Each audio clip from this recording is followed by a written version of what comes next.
Good morning, and thank you for joining us this beautiful Saturday morning. I am Alero Edu, welcoming you to Sunrise. And I'm Ayo Makide. Good morning and welcome. Hope you had your kale already. I had mine with a touch of honey. Yeah, honey. So, yeah, it's, golden honey, actually. It's just... Oh, is there any other color for honey? You never can tell. Golden honey. How was your week? As usual, of course, the issue about the president's details was still in the news all week, still being talked about all week. But I want to talk about the trailers and the tankers this week. 3 of them in accidents on the same day. So when we discussed it yesterday morning, of course, the territorial coordinator of NEMA, Mr. Farinloye, didn't want to throw jabs at any agency of government, federal or state. But one of the things that I said was, and I know that there is such an office in Lagos State as the Vehicle Inspection Service. And you are supposed to go there to get your roadworthiness certificate. Exactly. So that is there. So in other words, no vehicle that doesn't have its, that's not roadworthy, yes, should be on the road in Lagos. Correct. So for there to be, one of the things that Mr. Farinloye said was that they go to the truck, the government agencies or government officials go to the parks, look at the vehicles, they make sure that they do what they need to do right there in the parks. But when they leave the parks, these vehicles, these trucks, they offload to another truck. And that these are the things that cause some of these accidents and all that we see. The question that I now asked him was, there is such a thing as the Vehicle Inspection Service in Lagos. Yes.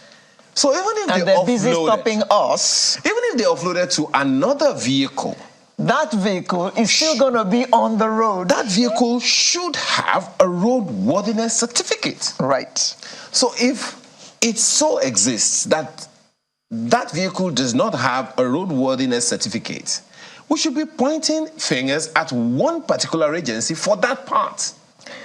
The VIO.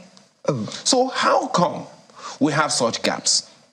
I've also heard, and I cannot, verify it yet, that for some people believe that the Vehicle Inspection Service in Lagos, for instance,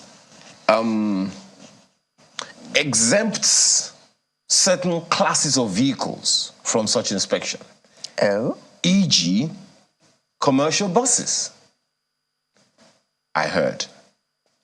So it's a rumor. It's a rumor. Let me believe it is. But it's a rumor. In a way. Because they are the ones who need that more than any other vehicle on the road. Let me hope it is a rumor. And then if it is a rumor, then it means that some people are not doing their jobs because we see quite a number of rickety commercial buses on the roads. And instead of windshields, they have plastic, they have nylon sheets. So those are the questions that I expect to be answered variously. And so if Lagos, the standard, so to speak, is having such issues, what are we going to get from other states? Question mark. This one that you are also saying that Abuja is becoming... That's a rumor. That's a rumor that Abuja has become a state. Since they have been removed from TSA. No, people are actually asking questions. It's not that, they're asking questions. So what is the implication of this?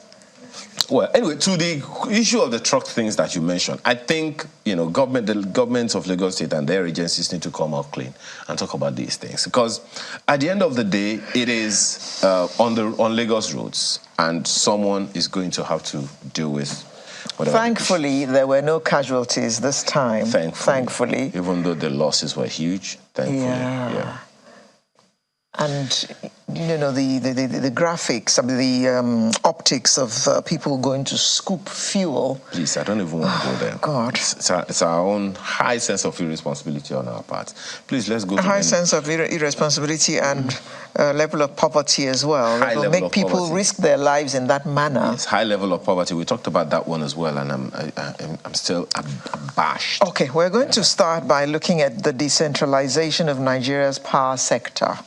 Okay, it's a good one. And then the next one will be to have conversations around electric blue rail operation in Lagos.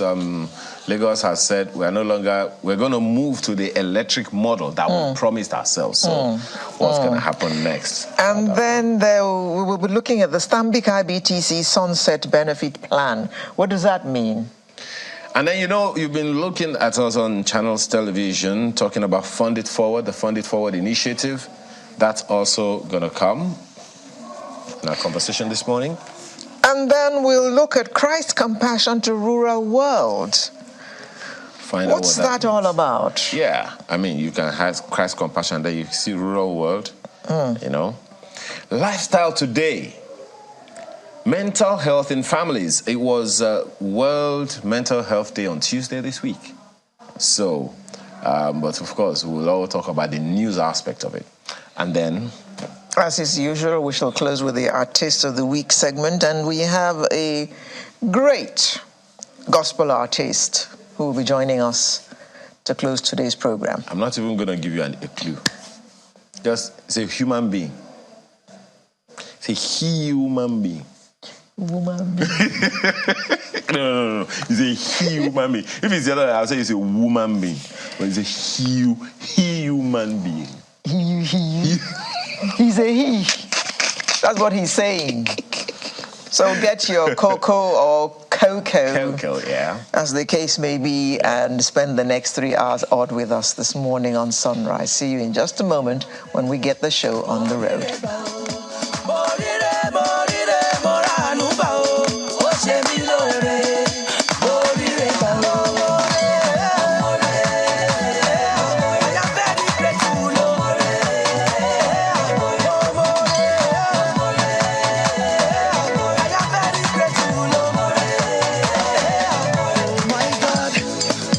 For today, thank you for this day, thank you for your grace.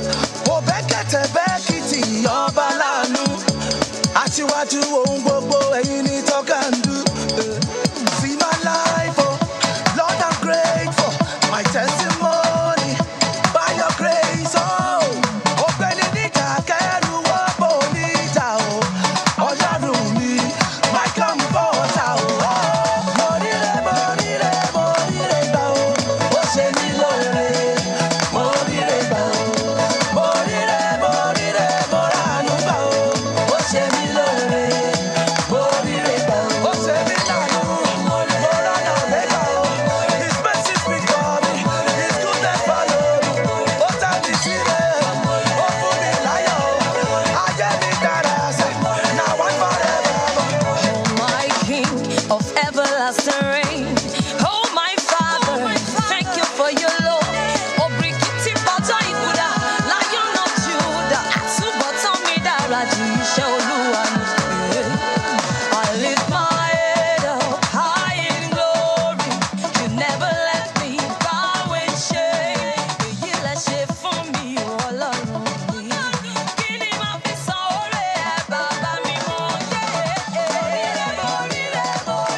Yes, welcome back and thank you for staying with us. Now we're going to be looking at decentralization of Nigeria's power sector.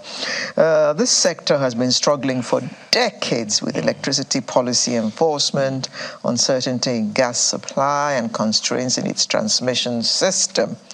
Of course, you are aware that when NEPA was unbundled, we had the transmission companies, we had the distribution companies, and so on and so forth. All these challenges resulted in frequent and long power cuts that put a strain on the economy and growth. According to a World Bank report, 85 million Nigerians do not have access to Nigeria's grid electricity. This represents 43% of the country's population, making Nigeria the country with the largest energy access deficit in the world. Ooh. I don't know how you feel, but I feel embarrassed by this kind of statistics. I think I'm going to wait for what our guest feels about it this morning. Yeah, but I've said what I feel. The managing director of the Niger Delta Power Holding Company, NPPHC, Mr. Chiedu Ugbo. Good morning. Good morning, Lera. And good morning, Aya. Well, I thought you were going to do Pasha before, but good morning to you as well. Now, Ladies those first. stats, Aya is waiting patiently to hear how you feel. Well, these are stats that you probably are aware of anyway, but that 43% of the country's population doesn't have access to power grid, and that makes us the worst stats in the entire world. What do you say to that? Well, we all know that electricity supply in Nigeria has been a challenge. Again, over time, because of lack of investment prior to the reforms under the Fourth Republic, that led to the privatization. But since then, since 1999, as a matter of fact, every government in this country, every administration has focused on seeing what it could do to increase access to electricity in Nigeria and to increase power supply to homes and businesses. The truth remains that a lot of work needed to be done. Perhaps we underestimated the level of work that was required. But over time, we've seen some incremental growth in access. Don't forget, the company which I lead now is an initiative of the governments of the Federation, the federal and the state, and it all started in 2005. It's also part of the story, and with that intervention, the governments have been able to put 4,000 megawatts today, installed capacity of 4,000 megawatts. There are still challenges across the whole chain. There are still challenges in transmission, there are still challenges in distribution, but all of them are being addressed, and we're seeing some level of improvement. And it's just a matter of time. This administration is taking power supply, access to electricity, not just access, reliable electricity and affordable electricity, they're taking it head on. So it's just a matter of time we should be well, able the to time, reduce, Mr. the level of lack Mr. of Ugbo, access. if you can hear me, the time is still ticking. It's almost 20 years now since this privatization thing kicked in, and the conversations about it began long before 20 years ago. So a good number of people would naturally be wondering how much longer do they have to wait for electricity supply, which expectedly they should be getting without much stress. So you say, I mean, a whole lot of work is going on there, and the decentralization of Nigeria's power sector has taken so many years, and this reports by the World Bank, and of course the sector is going to argue with it. So, but is it really intractable? Is it the systems around it? You were SA to the former president, Goodluck Jonathan, on power privatization in the office of the vice president at the time. Perhaps you may want to give us some background into why it seems the challenges of resolving these power supply issues is seemingly intractable. Okay, thank you very much, Ayo. First, let me correct. I don't know for what it is worth. I think privatization is just 10 years this year, and not 20 years. Then, secondly, I didn't serve under President Goodluck Jonathan's administration. I served under President Buhari's administration. Oh, okay.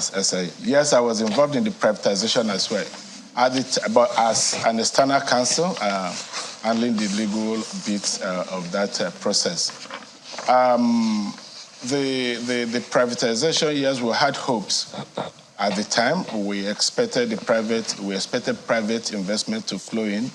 We expected the know-how to, come in and turn around things. But as you could imagine, I remember back then in 2012 when all the due diligence was going on, there was serious labor resistance.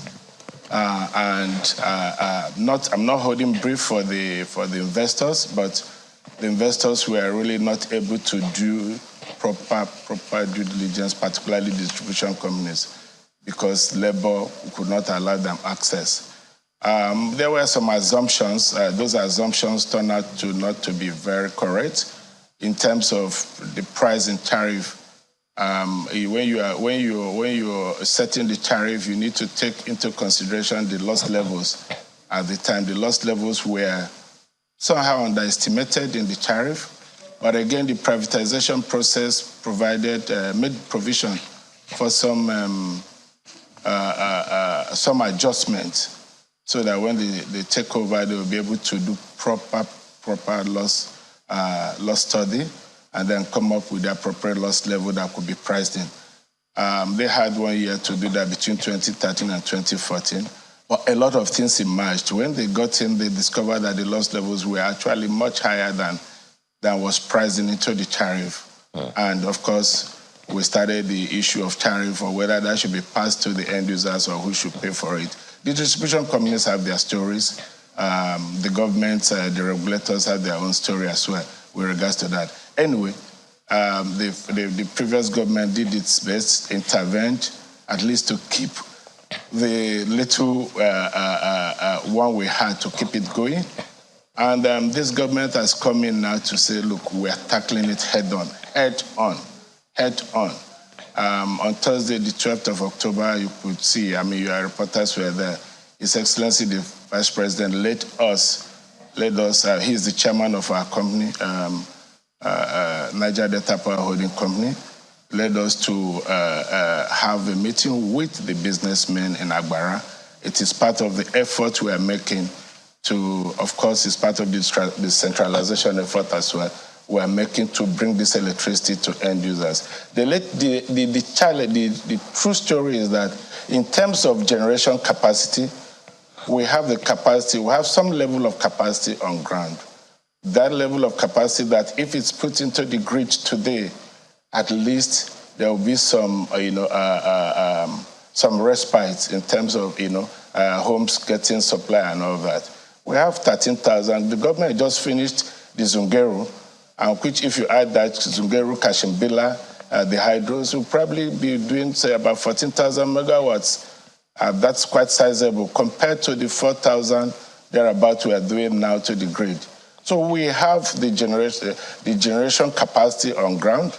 Our challenge is in the network area, transmission distribution interface. That's a major area, and of course, Nigerians paying for at least the electricity they consume. It's a major problem that the distribution companies are facing. That's at the distribution, and you must have been hearing the issue of losses. We're talking about technical, commercial, and collection losses. The aggregate of these three, it's what is affecting the industry, because it doesn't allow the liquidity flow in the market. This is supposed to be a private sector-led, private sector-led business in that subsector, the electricity subsector. But if the money is not flowing properly, then it becomes a problem for private investment. Electricity flows for For those of us who are gas tamer, electricity flows all the way from the gas where converted, the gas converted to electricity, and it goes to homes. We expect the money to flow back from homes so that pay everybody along the chain up to the gas man. But if there is no money coming back, it becomes a problem. So those are the challenges. Yeah. And government is dealing with that seriously. Yeah. Mr. Ugbo, when you were speaking just now, you spoke about 14,000 megawatts, and you talk about putting that in the grid. This issue of the grid again, is that not why government determined or decided a few months ago to take electricity out of the exclusive list, to say that even states can now generate theirs, which we believed meant that, it didn't all have to go through the grid anymore, since we keep having grid collapse on a constant basis? Yeah, I think it's relative. You are right. What we cannot phase out a grid. What the law says is the states now have powers to regulate, to make laws over investment in their own grids. So the states can also do their own grids. I mean, so if you're talking about national grid, I agree with you about that semantics. I understand exactly what you mean. And that is why my company, for example, is owned 53% by all the states put together, and of course the federal government for 7%. So the states, we are working with the states to work with them to bring the available capacity for them to their states. So some decentralization of sorts, yes. But most of the power plants we have right now, they are connected to the grid, and they need the transmission system to carry them over a long distance. They are huge power plants. We are talking about 500 megawatts power plants. You can step down in the states where they are located. We can also take them to the neighboring states, and we can take them to the distant states from there. Whichever way, you still need a system, a grid system, a network system. Okay, let me not call it grid now. A network system to take them, to transport them to these load centers where they need. And that is what the law now says. States, okay, you take your destinies in your hands, while the transmission system remains for cross-border in terms of states, cross-border transportation. The states can also work within their own states. They are free, unlike before where the Constitution says, you can do your own off-grid, but so long as it is the grid, it's in the exclusive list. Now the states have the powers to make laws concerning electricity within their state, including investment in the state, including mobilizing the required private investment in the states, including even in setting up of this their own network to ensure that they have uninterrupted power. It's possible, yes. Can you just tell us in about 2 sentences what exactly NDPHC does? It is not a disco. We know that. So what exactly is the job of the NDPHC? Okay, yeah. At the thick of the reform, of the power sector, the government at that time discovered that the generation capacity in the country was very inadequate. So while you're expecting the private sector to come in, you need some level of generation at least. You don't give up everything. And then the government of President Obasanjo at the time, with the SS crude account, decided that, look, we need to invest in generation. Put the states together, and they took the money, they invest, and they said we need to invest in generation. That idea was called, and is still called, the National Integrated Power Project, NIPP. So that National Integrated Power Project is what the Niger Delta Power Holding Company implements. Power plants were designed to be built close to gas sources in the Niger Delta. So we have power plants across the Niger Delta states. That's the including Ondo State, all the way from Ondo to Cross River State. We still have 2 power plants outside the core Niger Delta states. We have one in Olongshogo, in Ogun State, near Kpakpaland to there, and we have one in Geregu near Ajokuta, in Kogi State. So these were funded from the SS Crude account, but we are named Niger Delta Power Holding Company because our power plants are predominantly in the Niger Delta states. And over time, like I mentioned before, we've constructed 4,000 megawatts. 2 are still under construction. Our initial design is 5,000. The ones under construction will bring up additional 1,000 to make up 5,000 from us alone, from Niger Delta Power Holding Company alone. So we are involved in providing electricity generation capacity that will go to the grid. It was also thought at that time that, look, you don't just provide the generation capacity without providing the transportation network for it. So we have invested as well tremendously in transmission network all across the country. We also have intervened in distribution networks everywhere. And I always say there's virtually no local government in this country where we do not have our footprints in terms of generation capacity. In terms of injection substations for distribution, in terms of the lines, distribution lines, in terms of distribution transformers all over the country.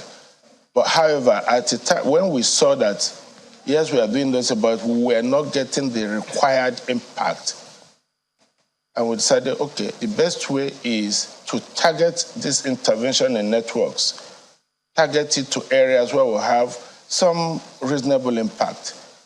And that's where we came up with. And then, of course, the regulator and the Office of the Minister, they magnanimously came up with the what we call the Eligible Customers Regulation.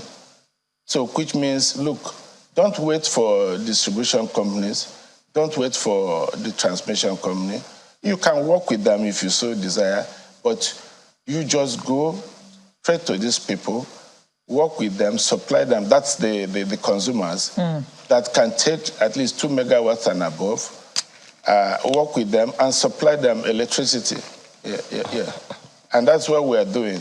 Because previously, we have the Nigerian Bulk Electricity Trading Embed that buys electricity from every grid-connected generation plant and onsets to distribution companies. As I mentioned before, the money that comes back from the distribution companies to Embed, of course, there's always serious shortfall. And this shortfall is passed on to us. At the end of the day, all the generation companies were left with huge receivables from Embed. The indebtedness is crushing.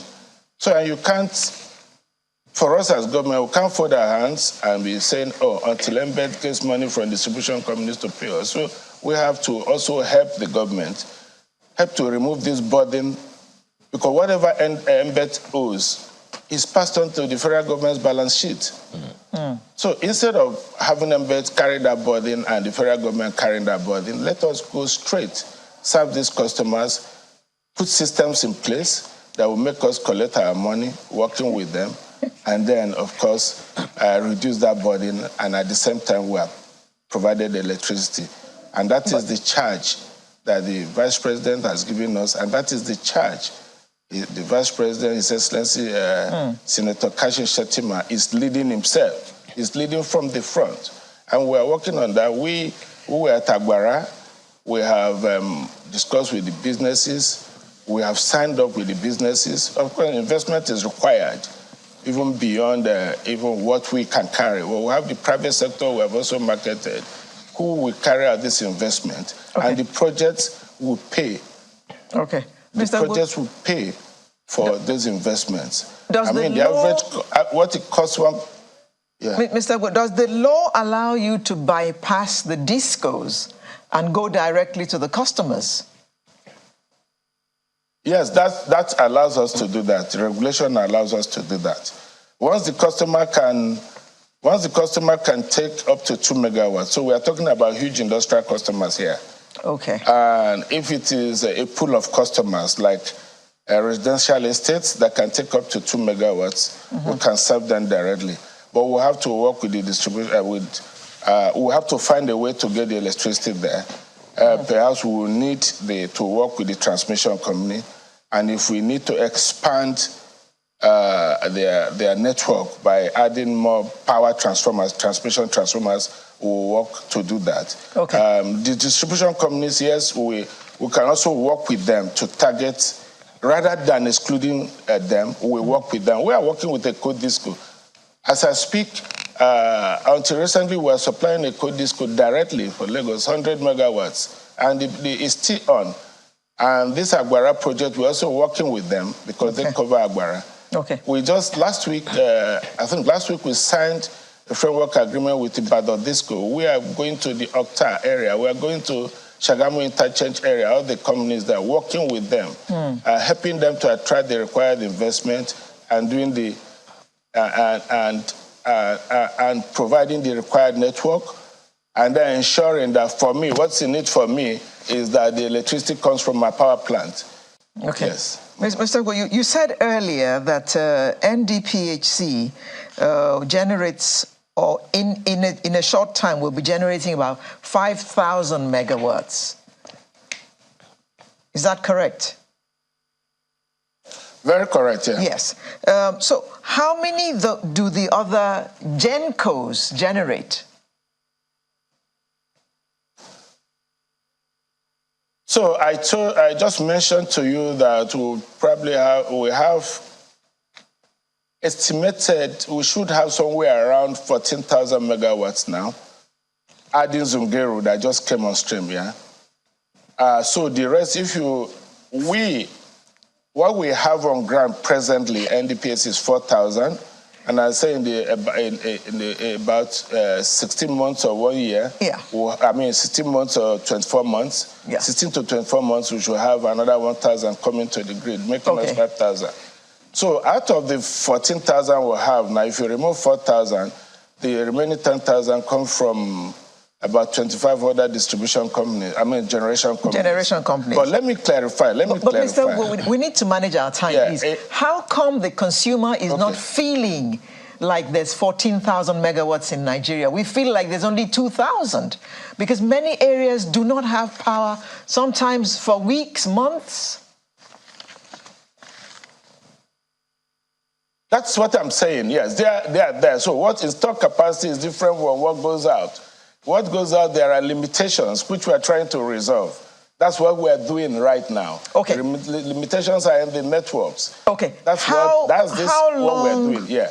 How long do you think consumers will have to wait to feel the effect of these bottlenecks that you're trying to sort out at the moment?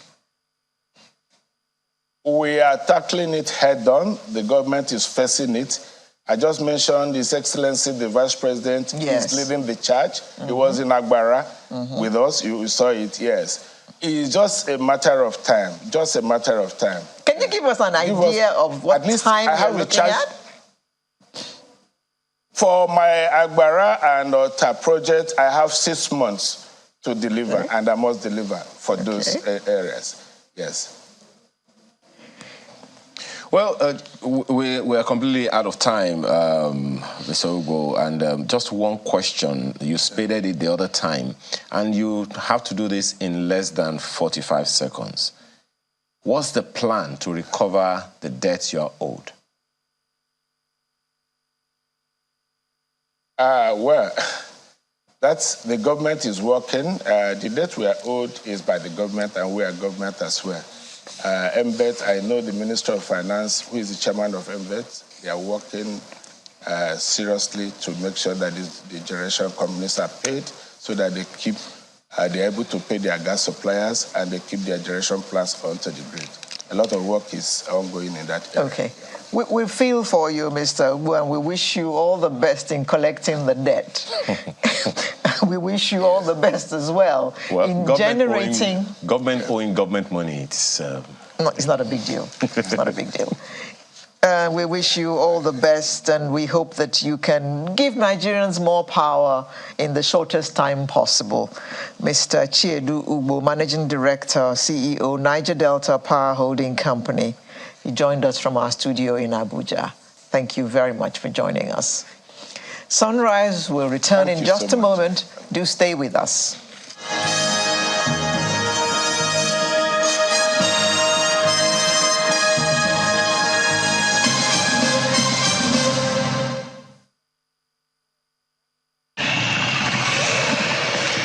Take it from me, the mind-blowing way to do things is the Glow LTE advanced way. When you stream, it's like you're in the drama itself. When you make calls, you reach where others can't. Cookie! Doing business is like running Wall Street from your street. And when you play, I did beat you guy. We'll see about that. it's like traveling the world without moving an inch. Is that Toby in your room? You can download in the blink of an eye in 4K. Go. And when you go for your dreams, it's like running with the strength of 3 nations behind you. Glow LTE Advanced, the power of 3 data networks in one. Get a Glow SIM or dial *301#. Every healthy family needs the right amount of energy to start their day. But sourcing for breakfast with a splendid blend of nutritious multigrains? Big wahala. With the new Kellogg's Gold Grain cereal, you don't have to go through all of that. So now, your mornings can look like this. Go, go, go, Gold Grains. Love the goodness of its multigrains. Grain sets go! Also available in banana flavor. Breakfast time is Kellogg's time. Thanks for calling Bastion HMO. Thank you. Now that was my health insurance partner. Yeah, I was just as skeptical as you were about health insurance until I tried Bastion HMO. I got a healthcare plan that's right for me and my family. I have access to top quality healthcare services and facilities. We also get access to over 1,700 hospitals and clinics. Call 0800 Bastion Health, the HMO that puts you in control. Hi. Now, let me tell you about Safari Valley Eco Resort, the first of its kind in West Africa. Upon your arrival, you are introduced to your butler, who plans your itinerary. We were surrounded by wildlife from the moment we entered the eco park. So many activities, all in the same premises. Visit the gym or the stables, they have it all. At my break, I'm able to practice my putting. We also went fishing on a man-made canal. Our tour guides taught us so much about the wildlife and how to interact with them. They used only electric vehicles here. This creates a serene environment. I'm told it's over 1,000 acres. My cabin here sits on 2 acres with a large terrace space overlooking my private swimming pool. Now this is royalty. They have their own farms, thousands of fruit trees. I can also have my lunch here at the waterfall. Quite a beautiful place you have here. Visit Safari Valley Eco Resort in Ghana, bringing you closer to nature. Wherever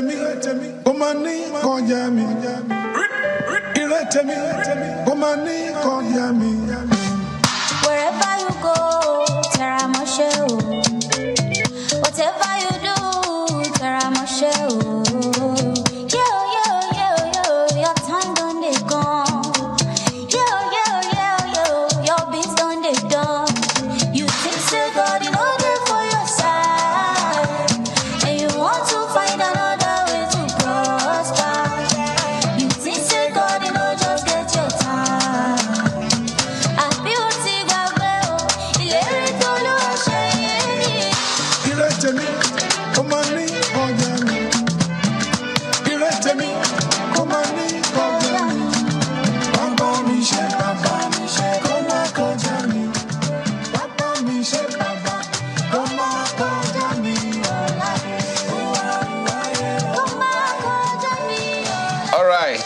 unfortunately, we can't wait for the chorus of that song because, yeah, I mean, we waited for this particular one for how many years now? For 40 years? Something like that. Yeah, so now it's here and it's exciting. But the next leg of it is something that we've talked about here a few times. The Lagos State government has announced that it will temporarily shut down train services of the newly inaugurated Lagos Rail Mass Transit, the Blue Line, on Saturday, and that Saturday is today, and tomorrow, to switch from locomotive to electricity. This brief closure of the Blue Rail is also to help in transitioning of increasing the train trips from 12 to 54 Whoa. on Monday, with plans to increase to 74 trips within a month. By November, actually, just so you're clear. It's on my bucket list to ride on that train. So, well, let's have conversations around this and get better understanding from Abimbola Akinjo, who is the Managing Director of Lagos Metropolitan Area Transport Lamata, joins us via the virtual platform. Thank you for joining us this morning. Well, it's the scary part. One of the scary parts of this is, first of all, it is electricity. From the southwest, so you have an idea of the fear that people will have when it comes to electricity.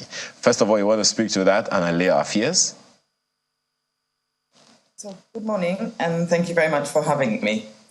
So, with regards to our fear of electricity, I think the only solution is not to go anywhere near the tracks.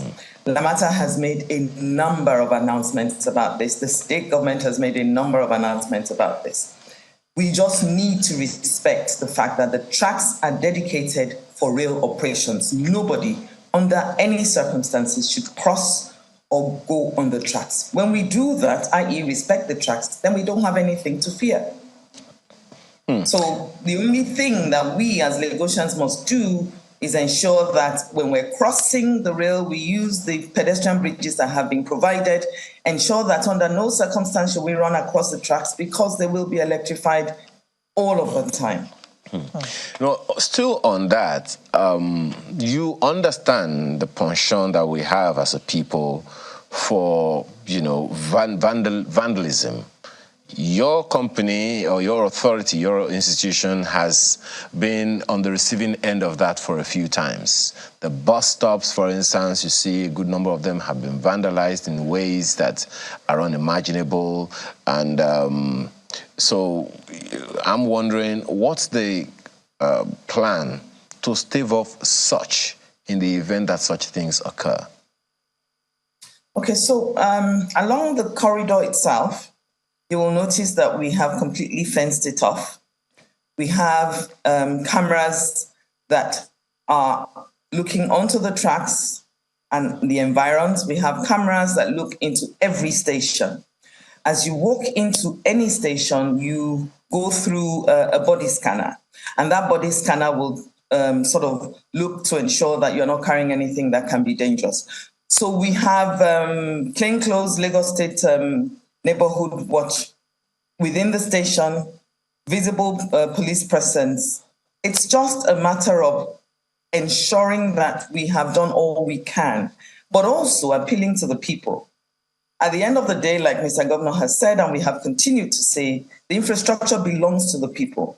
Everybody that has gone on that ride would have enjoyed the comfort and the convenience of travel.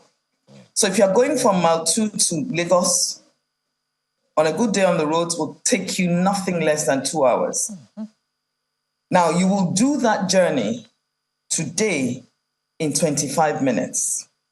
And the vision is, as we continue to grow, we will make that journey no more than 20 minutes because we continue to improve. Now, in that sense, we are also saying to the people, please work with government, own this infrastructure, and ensure that nobody vandalizes it. If you see someone doing something terrible, please tell somebody.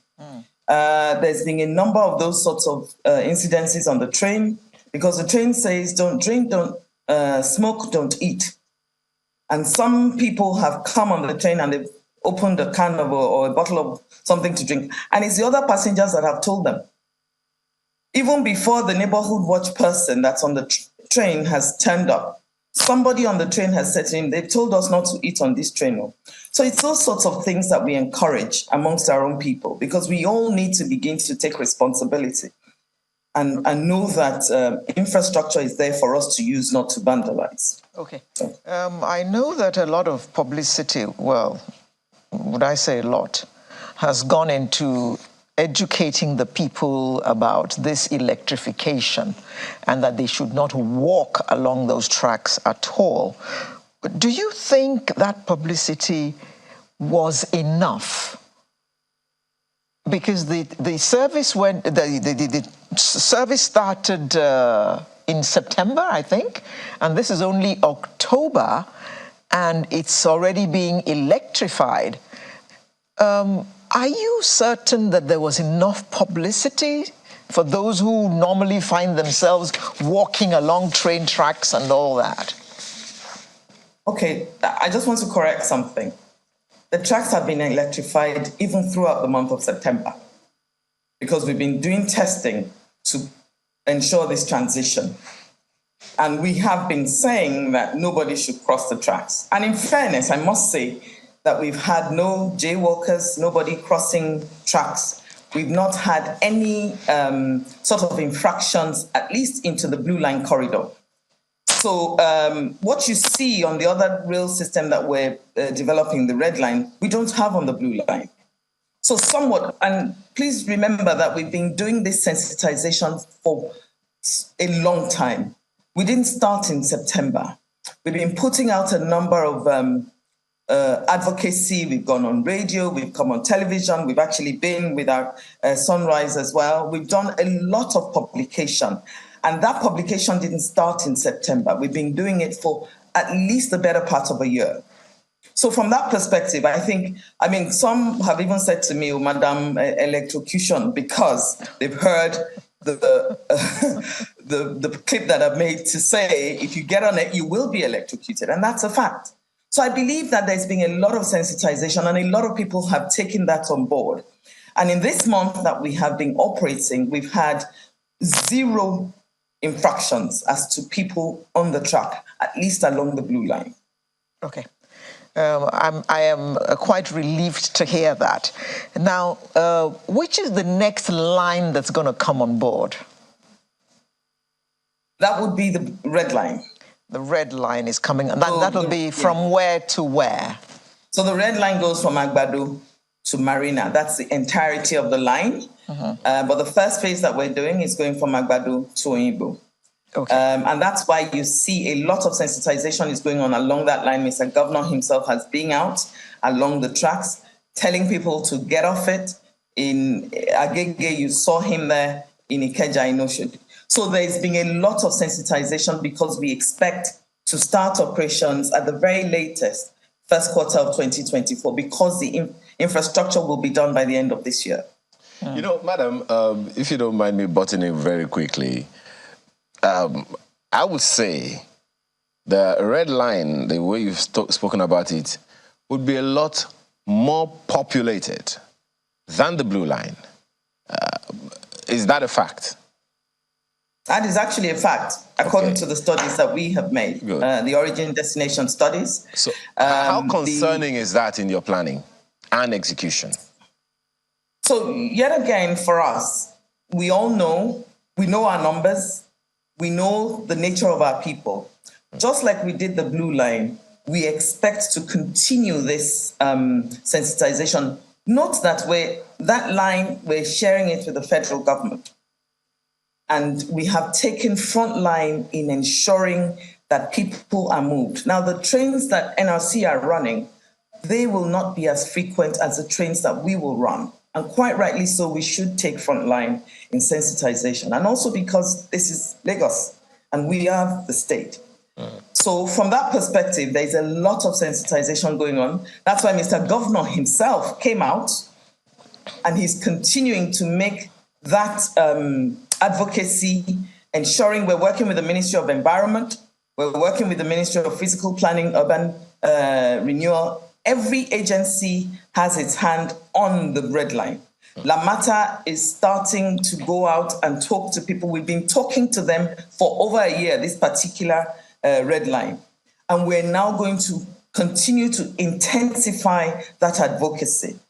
Because, and one thing, when we continue to talk and when people see that the state is serious, Lagosians actually start to understand and they will move back. We've seen it happen. Before we started operations on the Blue Line was notorious. The alignment itself was notorious. People used to sell on it. They used to do all sorts of unspeakables on that line. Today, that doesn't happen. We just have to be consistent and continue to tell our people, and they will listen. Will it also be along the electrified, to use your word? So this particular line will not be electrified. Okay. This particular line will be diesel run because we're sharing the track with NRC, and NRC has not electrified its tracks. Okay. Now, back to the Blue Line. How have the people of Lagos who ply that corridor, how have they reacted to the Blue Line? Has it been embraced? Are the coaches always full? So what I would say is that the response has been tremendously positive. The people have taken well to it. I have had one coach do over 900. One train system do over 900. Bearing in mind, the maximum load that train can take is 1,000. And we have only started this just over a month. You are supposed to build up your ridership. What we're finding with the Blue Line is that the ridership is really rapidly increasing. Now, there was a young man that was interviewed just by, it wasn't us, it was a random. And I listened to the interview. The man said, oh, I come from Festac.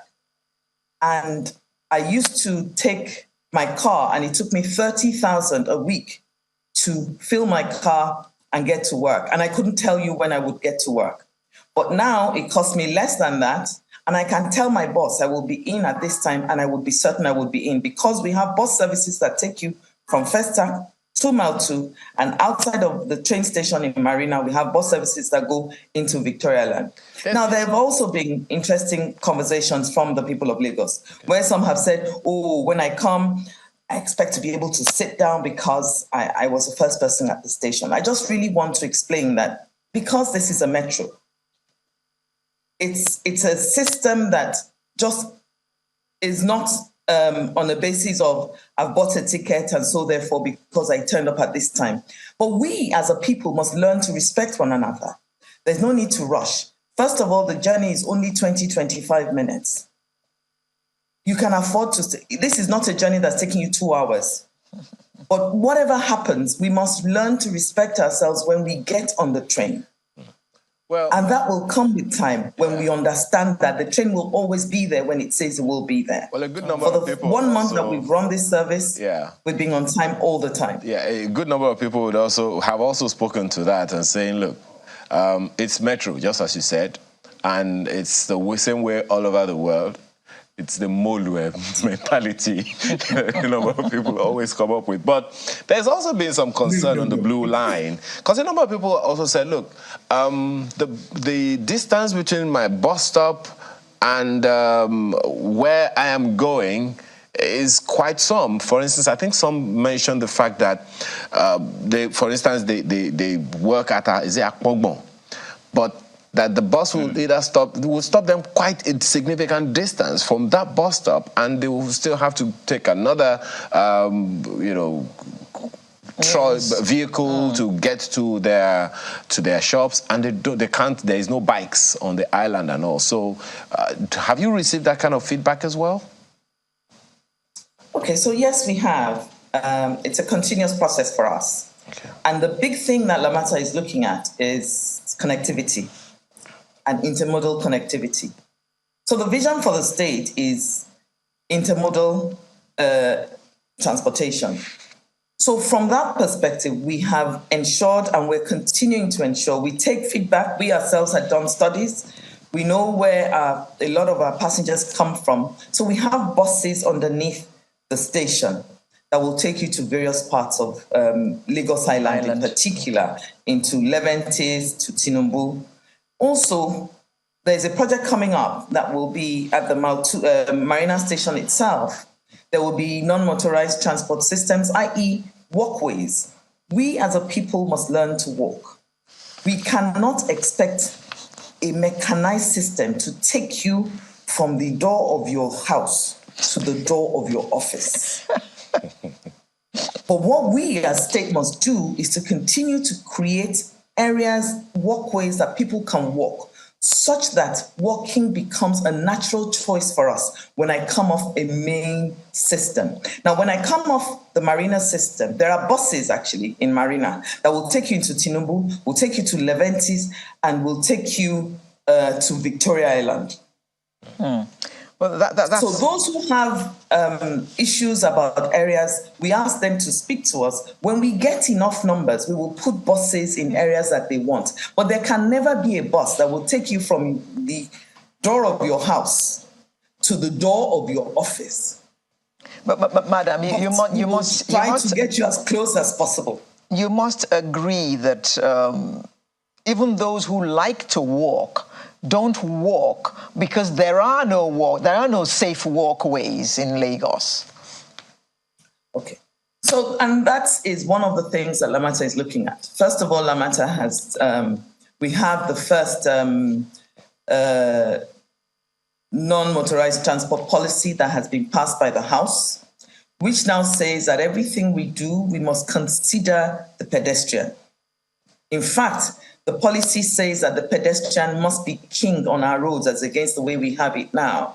So there's a project that Lagos will be starting very soon, which will ensure that we have walkways from that marina all the way into the areas that we know. I mean, the whole of Inner Marina, there are banks, there are major offices that people will have to come from Marina to. And we're starting to implement walkways to develop the sense that it is safe to work. And obviously that also means lighting in dark times in the night, because we've gotten those feedback as well, that people have said, actually walking is not my problem. It is when I am going home at night and I want to catch your 8:30 train and it is dark. Yeah. It is ensuring that we have lighting along the path. So what we're finding now is that walking is not really the big issue, like you said earlier. It is safe, being able to walk safely. That's and right. those are issues that we are addressing. Okay. Well, most certainly a lot to unpack, but I think we will just have to continually wait for the feedback to come and address them just as you have done now. This is a new thing. It's an initiative that's been decades old, but now it's here. We all have to make it work. Abimbola Akinjo, Managing Director, Lagos Metropolitan Area Transport Authority, Lamata. Thank you so much for the insight and perspectives today. Thank you very much for having me. All right. So we're back in a moment to take on another one. Do stay with us.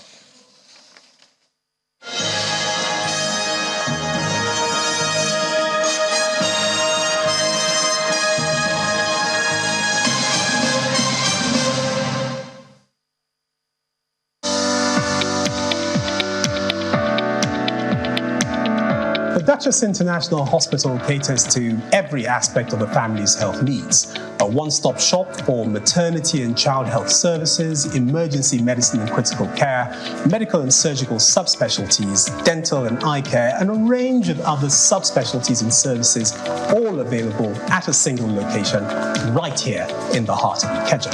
And it really doesn't matter if you're paying out of pocket using your HMO or private insurance. We focus completely on providing that world-class affordable healthcare for all the family at all times.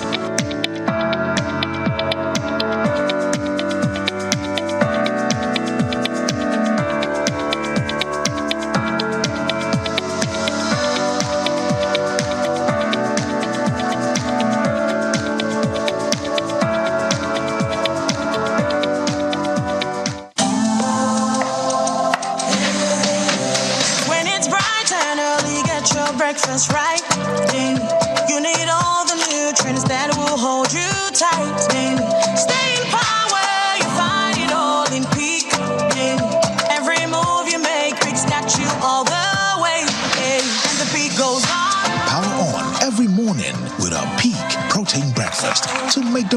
of every day. Peak. Reach for your peak. Thanks for calling Bastion HMO. Thank you. Now that was my health insurance partner. Yeah, I was just as skeptical as you were about health insurance until I tried Bastion HMO. I got a healthcare plan that's right for me and my family. I have access to top quality healthcare services and facilities.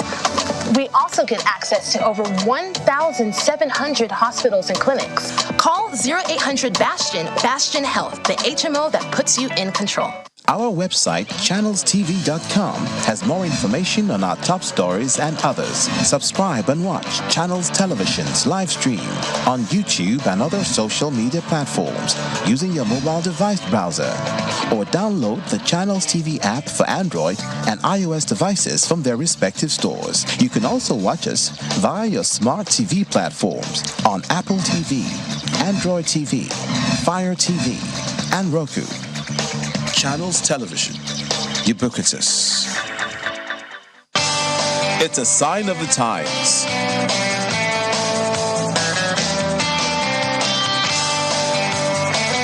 A reflection of conversations from the streets to the halls. Interesting collection you have here. Thank you. That get to the walls. If they could talk,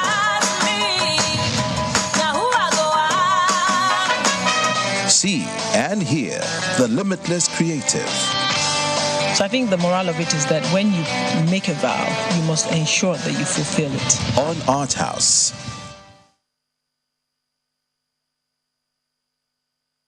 Today, I lay Mama to rest. The best mother anyone could ask for. Today, I give her a befitting farewell. The hall is set. People she loved are here. There is plenty of food, drinks, and music. Because may it never be heard that the giver ran out of meat to give.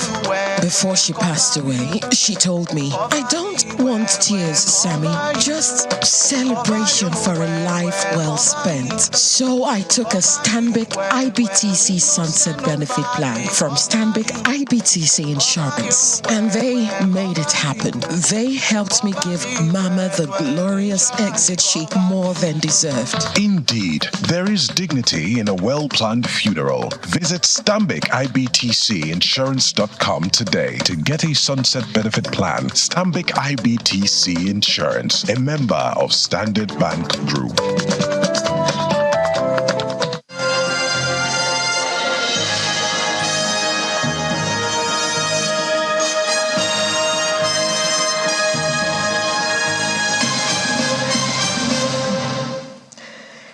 Thank you for staying with us. Now let's talk about tomorrow. Stanbic IBTC have a what shall I call it? Plan. A plan. Okay. They have a plan, which they have called the Sunset Benefit Plan. Now you need to pay attention and listen carefully. This offers a funeral assurance plan that helps customers give their loved ones a befitting home-going ceremony without putting financial pressure on those left behind. It's my pleasure to welcome the Chief Executive, Stanbic IBTC Insurance, Akinjide Orimolade. Good morning. Morning, ma. Thank you very much. Thank Morning. you for joining us. Thank you. Now, what is this sunset benefit? In fact, not sunrise, because it's sunrise. Well, in fact, the word scares me. Sunset benefit. Tell us about that. Thank you very much for having me, and I will say good morning to our listeners. As rightly said, Sunset Benefit Plan. It's a plan that provides cover for funeral costs. For us in Stanbic IBTC Insurance, before we came up with this particular product, we did a lot of research. And we realized that, when they go for funeral, they have this financial burden on them and at the same time emotional stress. Mm-hmm. So we just felt that, what could be the reason? The reason is just that because they never plan, for the future. And this was the reason why we brought up this particular product, so that invariably when people take up this product, they could provide for their dependents, and at the same time we have enrollees too that can be on the policy. You could take it, and then in terms of the enrollees, it could be the spouse, it could be the father, it could be the mother, it could be the mother-in-law, or also the father-in-law. So invariably, I believe is that if anything happens, in the course of the policy, maybe deaths to the mother, the father-in-law, the mother-in-law, or the spouse, or even the policy holder, definitely there will be compensation at the end of the day. And then the other riders, the other benefits that come across in terms of this particular product. There's the interment, there's the grocery, there's the catering benefit, there's the child care benefit, and also the cashback benefits too. And then the policy in terms of when you take up the policy, there's what they call the waiting period. The waiting period is a period that if nothing happens to you, or if something happens to you within that period, the insurance company will not be liable. That's the waiting period.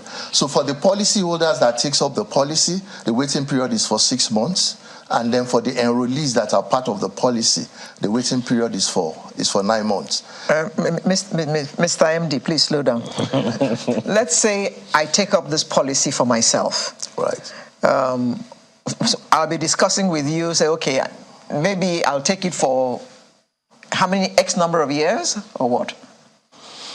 Okay, one good thing about this policy, if you take it up with us, first of all, you as the policy holder, there's a particular age that we'll look at, which is between 18 and 65 years old. That's for the policy holders. And then for the enrollees that will come on the policy, they should Who not are be... the enrollees? The persons for whom they are being taken. So if I take it now and I want to take it for my father, for instance, so my father is the enrollee. Correct. That's it. That's it. So in the case of your father now, it should not be more than 75 years old. Okay. It should not be more than 75 years. So that means 75 below the age next birthday.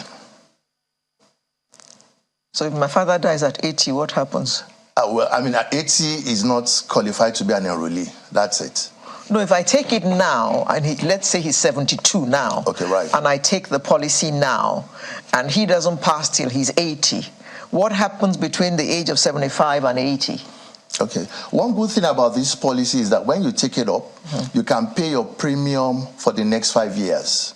After 5 years, it becomes a whole life. That means you don't pay premium at all.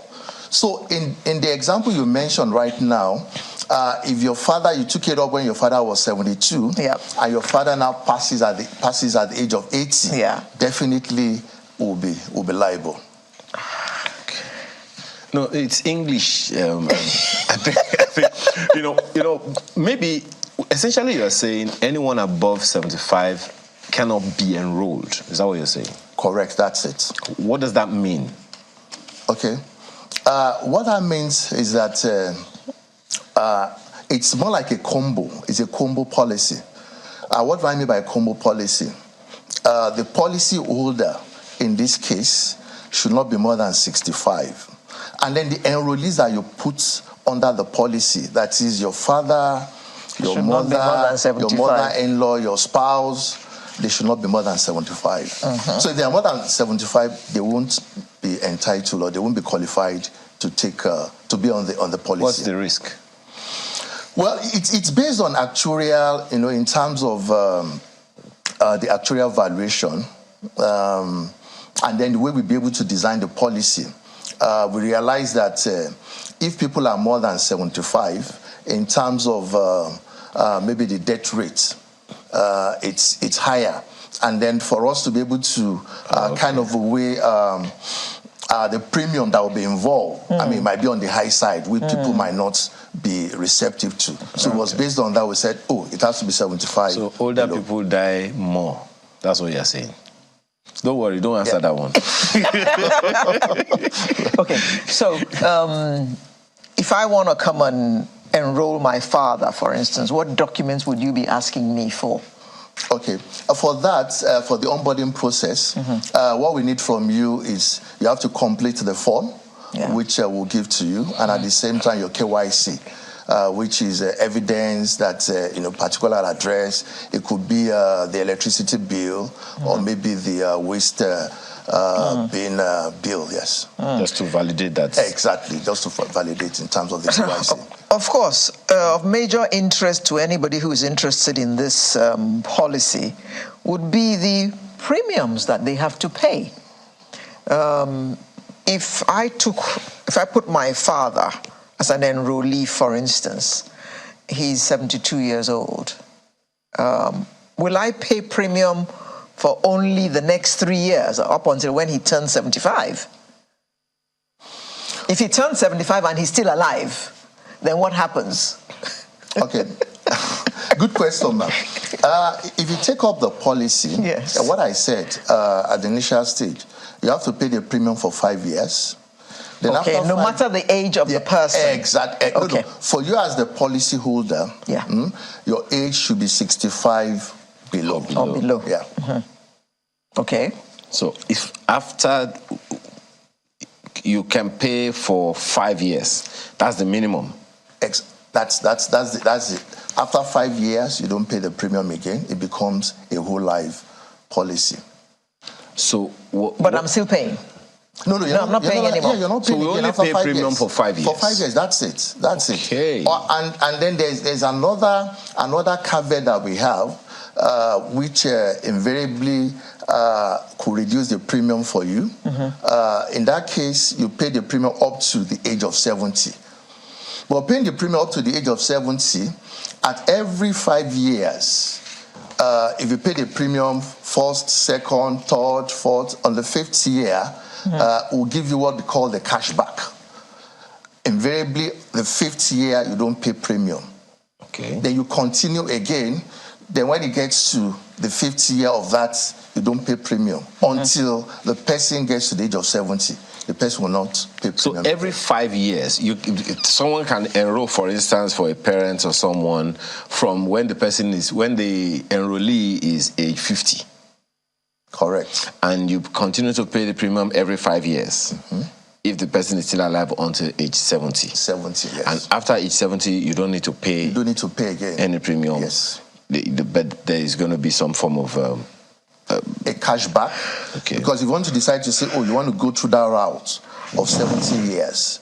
So every 5 years, you get a cashback, a full year premium that you don't pay on the 5th year. Or invariably, you can decide to say, let me just pay for the next 5 years.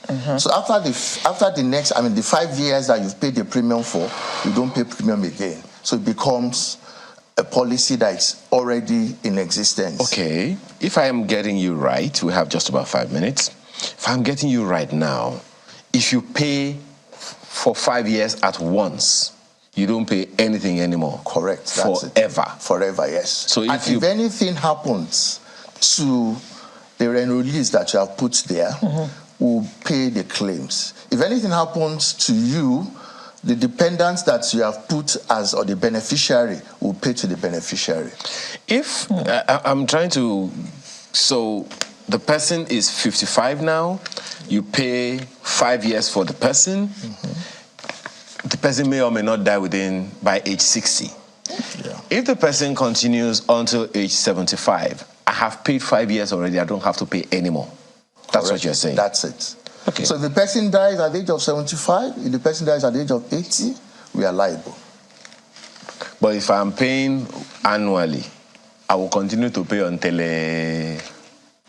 70. By the time you are up to 70, you stop paying. But like I said, if you decide to take that route, on the 5th year, you don't pay premium at all because we see it as more like a cash back incentive to that particular client. Okay. Give us an idea of what the bulk 5-year payment could come to. Okay. It depends on, in terms of the pulse of the policy holder. I mean, take for instance, maybe myself now, if I decide to take up this policy, although I already have the policy, they will look at my age. Yeah. What's my age next birthday, right? And at the same time, too, the people that I'm going to put as the enrollee. So if I decide to put my wife as one of the enrollees, and I put maybe my parents or my parents-in-law, if they're not up to 75, I put them as part of the policy. Now, depending, for me, I can decide to say, oh, I want to take up this policy. The minimum sum assured, that is, in terms of the exposure, the minimum is 500,000. And then the maximum is 10 million. Then for the enrollees, the minimum is 500,000. The maximum is 5 million. So in my own case right now, if they're going to calculate a premium, depending on, in terms of how much I can afford, the insurance company can now say, oh, do you want to pay the premium on a monthly basis? Do you want to pay on a quarterly basis? Do you want to pay on a half-yearly basis? Or do you want to pay on an annual basis? So we are very flexible with that. So, like I said, in my own case, I mean, my age next birthday is 57. So by the time they calculate the premium, maybe top of my head, I'll be paying like almost 100,000, maybe on a quarterly basis. Whether to be on a monthly basis is going to be lower than that. Okay. So if somebody is listening to us now and wants to talk more to you about this policy, where do they go to get more information? Okay, we have on our website, which is www.stambicibtcinsurance.com. And then they can always call us. The phone number is 270-6801. Please, the website again. www.stambicibtcinsurance.com. stambicibtcinsurance.com. One word. Exactly. Yeah. Yes. And then the telephone number is 270-6801. Should you require more information about the Sunset benefit plan. Are there downloadable information on the website for this particular plan? Yes. Even we have on our mobile app, mobile app that we have within the organization. There's a Stanbic, the insurance, they have an app on insurance, life insurance. So once you click on that app, it can take you in terms of maybe this product, Sunset. And that's on the App Store? Exactly, yes. No, not on the App Store. On their own platform. On their own Stanbic IBTC app. Yes. Okay.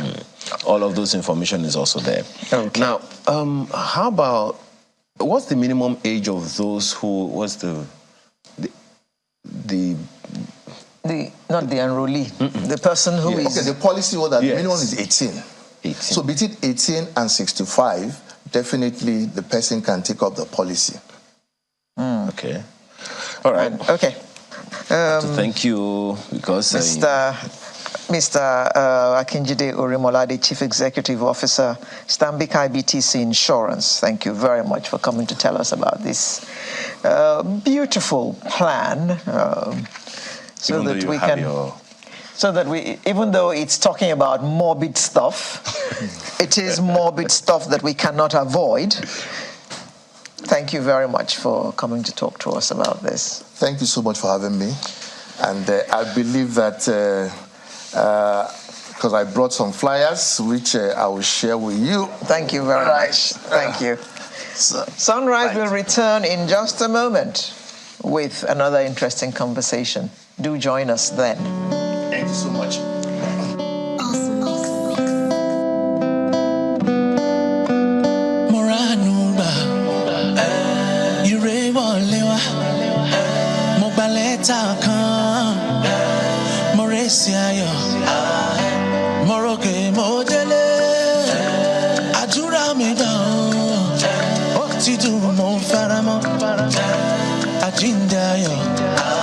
What you gonna do? I'm gonna call it's over, okay. Life is beautiful, it's okay. Jesus look already. I am there. No more trouble, no more sorrow.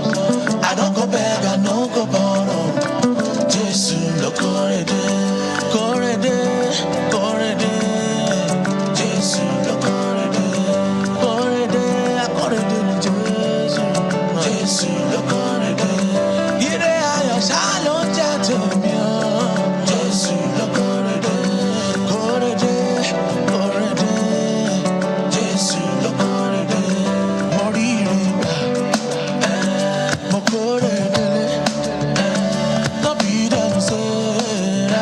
la reality. Mo testify and glorify you, Baba. Mo ajijo again, realize it. Once again, I'm gonna do. I'm gonna call this over, okay. Life is beautiful, it's okay. Jesus, look what it is. I am in there, I am in there. Oh, no more trouble, no more sorrow. I no go beg, I no go borrow. Jesus, look what it is. Go it is, go it is. Jesus, look what it is. Go it is, go it is, Jesus. Jesus, look what it is. I look at your day, and color it, and go it is. Jesus, look what it is. I call it the redemption, I call it the connection. Jesus, look what it is. Mo dúpẹ́, Baba, Baba, Baba, Baba. Exceedingly abundantly moving Bangkok, yes, yeah. Woo! Press down, shake it together, running over, yes, yeah. Oh, ìbùkún tó gara, Bangkok, yes, kórè Jésù, kórè Nevada, Jésù, kórè. It's okay, it's alright, I'm okay, I'm alright, Jésù, kórè. Jiji, give me victory, change my story. Kórè, Jésù, kórè. Not give me the fight, not me the win, grace and mercy, oh my miracle. Ajanaku ti shaky everybody, everywhere. Mighty, mighty Jireh, my provider.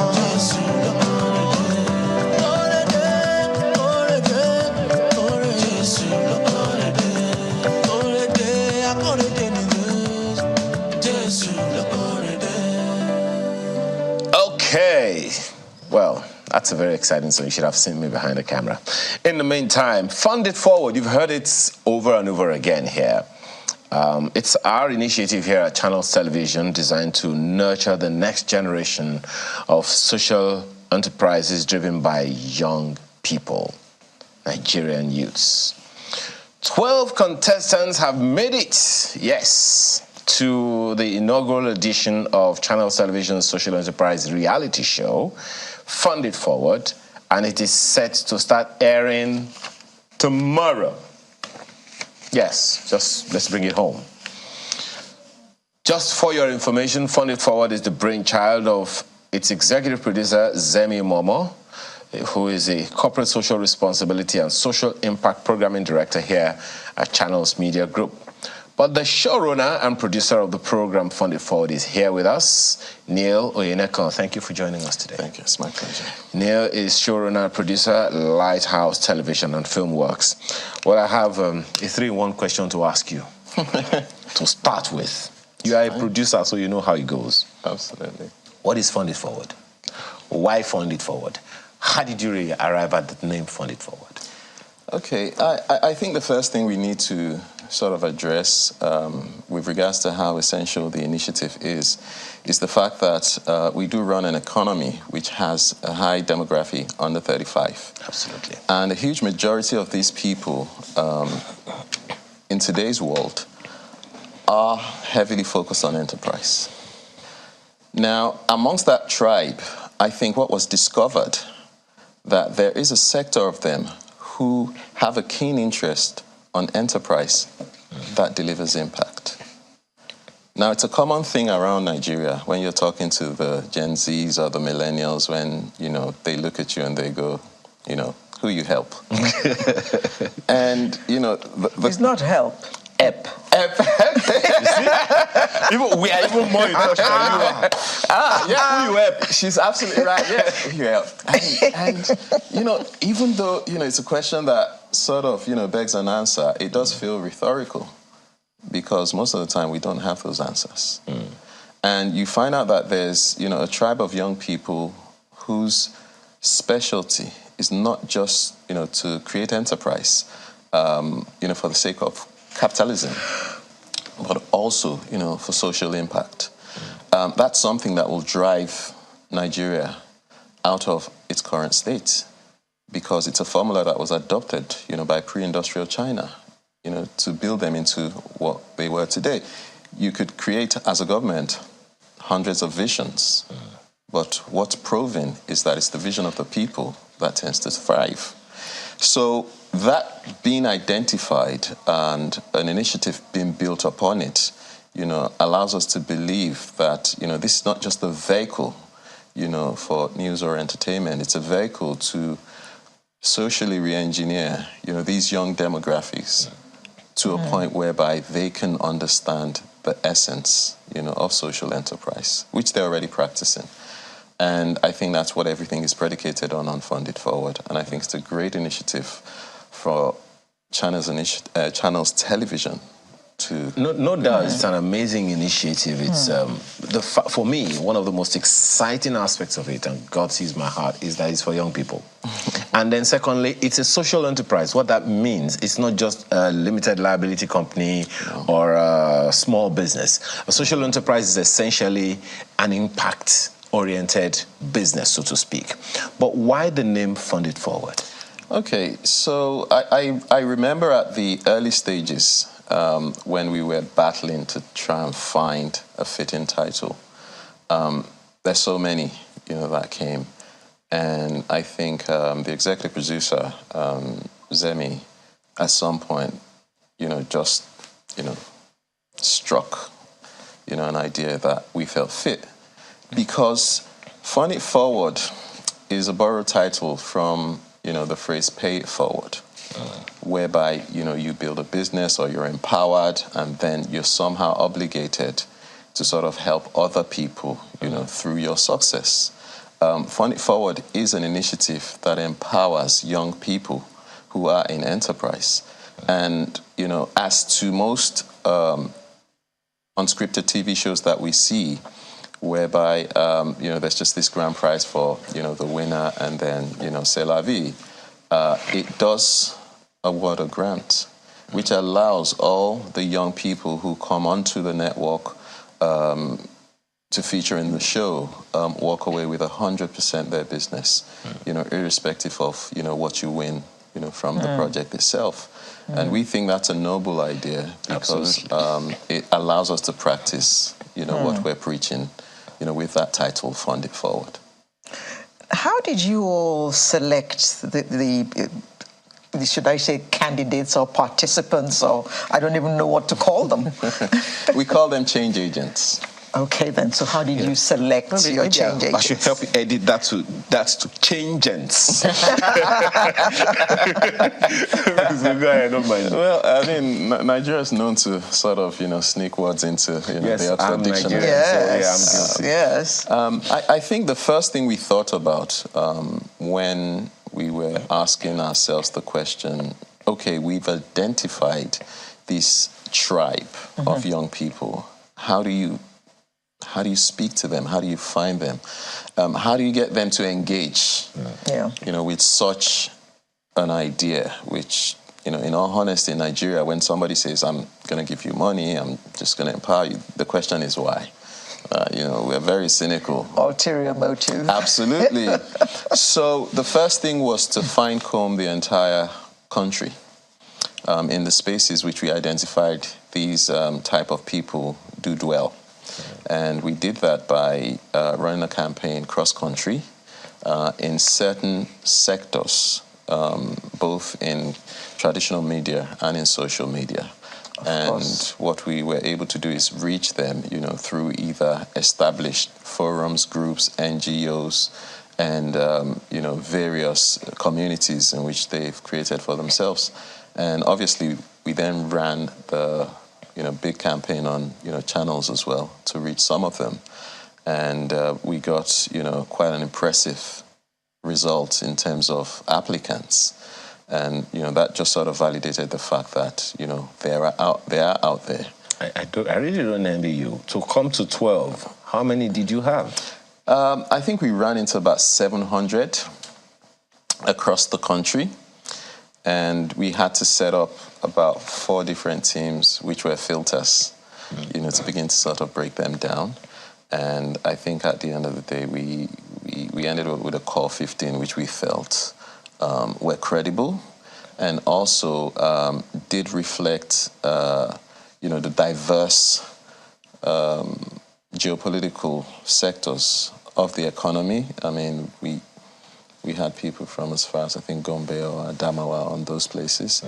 And also, we were also conscious about the gender balance. We really wanted it to sort of just be what, we would expect it to be as Nigerians without bias. And I think we were able to achieve that. Since you mentioned gender balance, so what was the ratio? It was 6-6. In fact, it was 7-6 because we in favor of the females. That's not surprising. Go ahead. I mean, it was touching. I mean, I think there's a lot we began to find out through the data that we were accruing. The first thing is, business amongst young people today it's a mainstay. It's unlike in my time whereby you graduated and not to talk of in my time.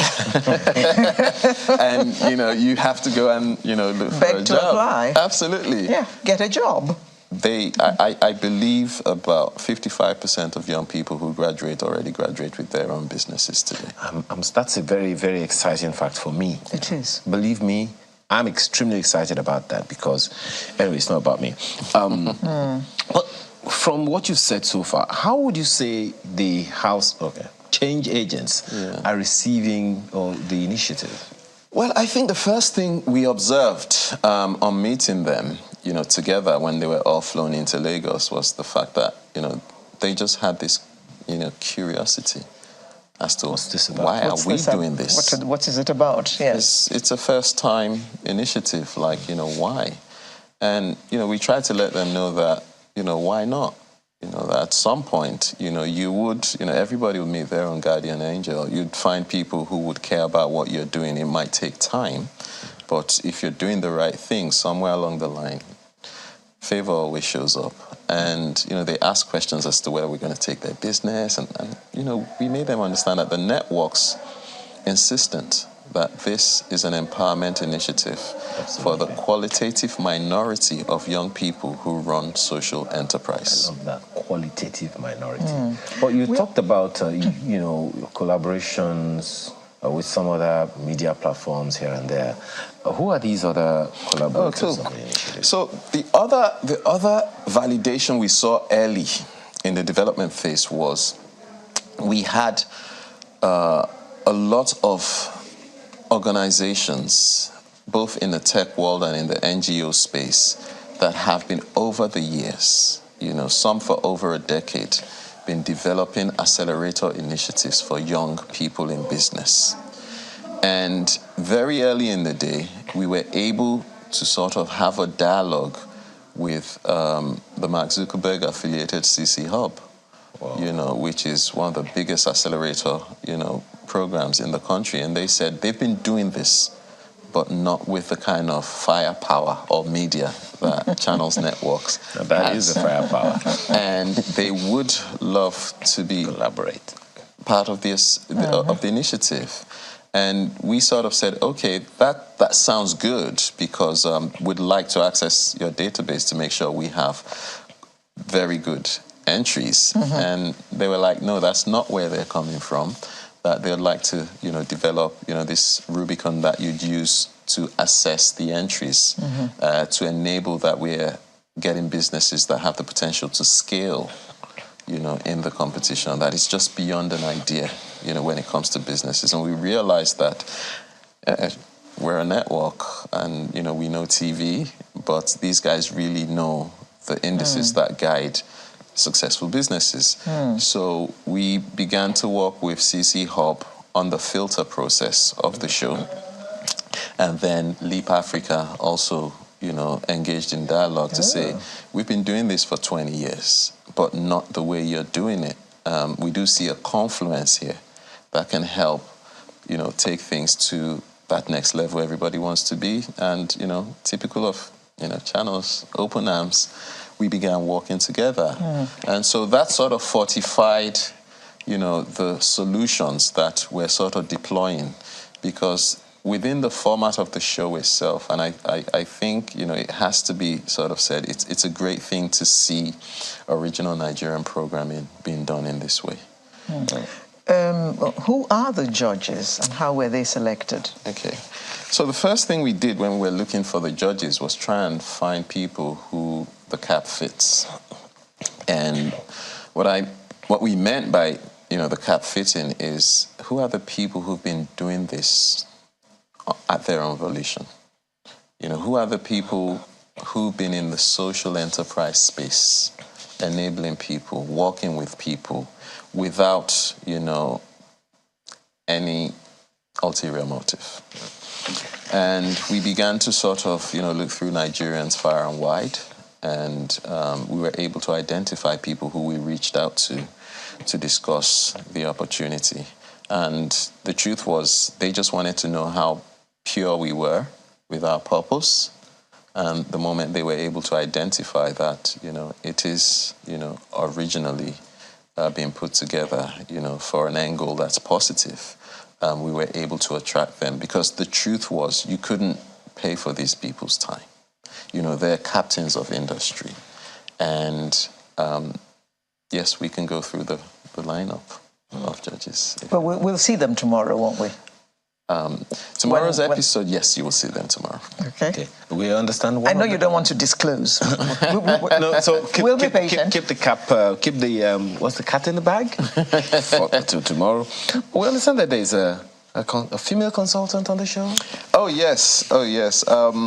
When the format was being developed, we wanted to stay true to the initiative, which is based on trying to enable and empower young enterprise. So it's not just, an unscripted show that brings people on a show and then, you've got to win money. We thought that during the process, it's imperative that they are refined on a week-by-week basis. And how better to do that than to bring, a renowned world expert into the midst, so that the process on itself is active. You don't have to wait till the end of the show to get the prize. The prize is in actually the journey that you experience while you're on the show. Okay. And the consultant, wonderful lady, she sits in the den, 24 hours, helping them through their tasks, helping them through, everything they engage with, and also their business. Because unlike shows where you have to shut everything down, to feature, Fund It Forward allows you to get on the show to run your enterprise while you're engaging in tasks which the show is being set for you. So that's the great thing about it. It doesn't shut down their life. As the project evolves, there are so many other questions that I would want to ask, but we're out of time now. Because I believe that this project also has a way of re-engineering not just the business, but the individual. Absolutely. And so many other things there, help them create accountability systems and all those things which they wouldn't have unless they came for such a project as this. Indeed. Well, for now, we have to thank you very much for being here. And what time is this airing tomorrow? 7 o'clock tomorrow. AM or PM? PM on Channels. On Channels Television Network. Please always emphasize that. Thank you so much for being here. Neil Ineko is showrunner and producer, Lighthouse Television and Filmworks. Thank you so much again for being here. Pleasure. Thank you for having me. There is more where that came from after this break. Do stay with us. Upon your goodness and your faithfulness each day. I'm convinced it's not because I am worthy to receive the kind of love that you give, but I'm grateful for your mercy. And I'm grateful for your grace.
Okay. Thank you again for staying with us. It's sunrise. And, by the way, you didn't ask for the date today. Today is October 14. Just to remind someone. It was World Mental Health Day on October 10. It was Tuesday this week. And I felt very compelled to draw attention to it because of the issues that we've been discussing here on Sunrise. So this morning we want to talk about mental health in families. And mental health, of course, we should know is vital to the way families function. Now, the family environment can play a crucial role in creating positive mental health for each member of the family, especially children. So let's talk about mental health in families with Chris Aboje, who is a clinical psychologist. Thank you so much for being here this morning. Thank you for having me. I believe clinical psychologist is not the only thing you are. Oh, yes. What coach are you? Well, so I'm a wellness coach as well. Wellness coach, yes. I knew there was coach somewhere.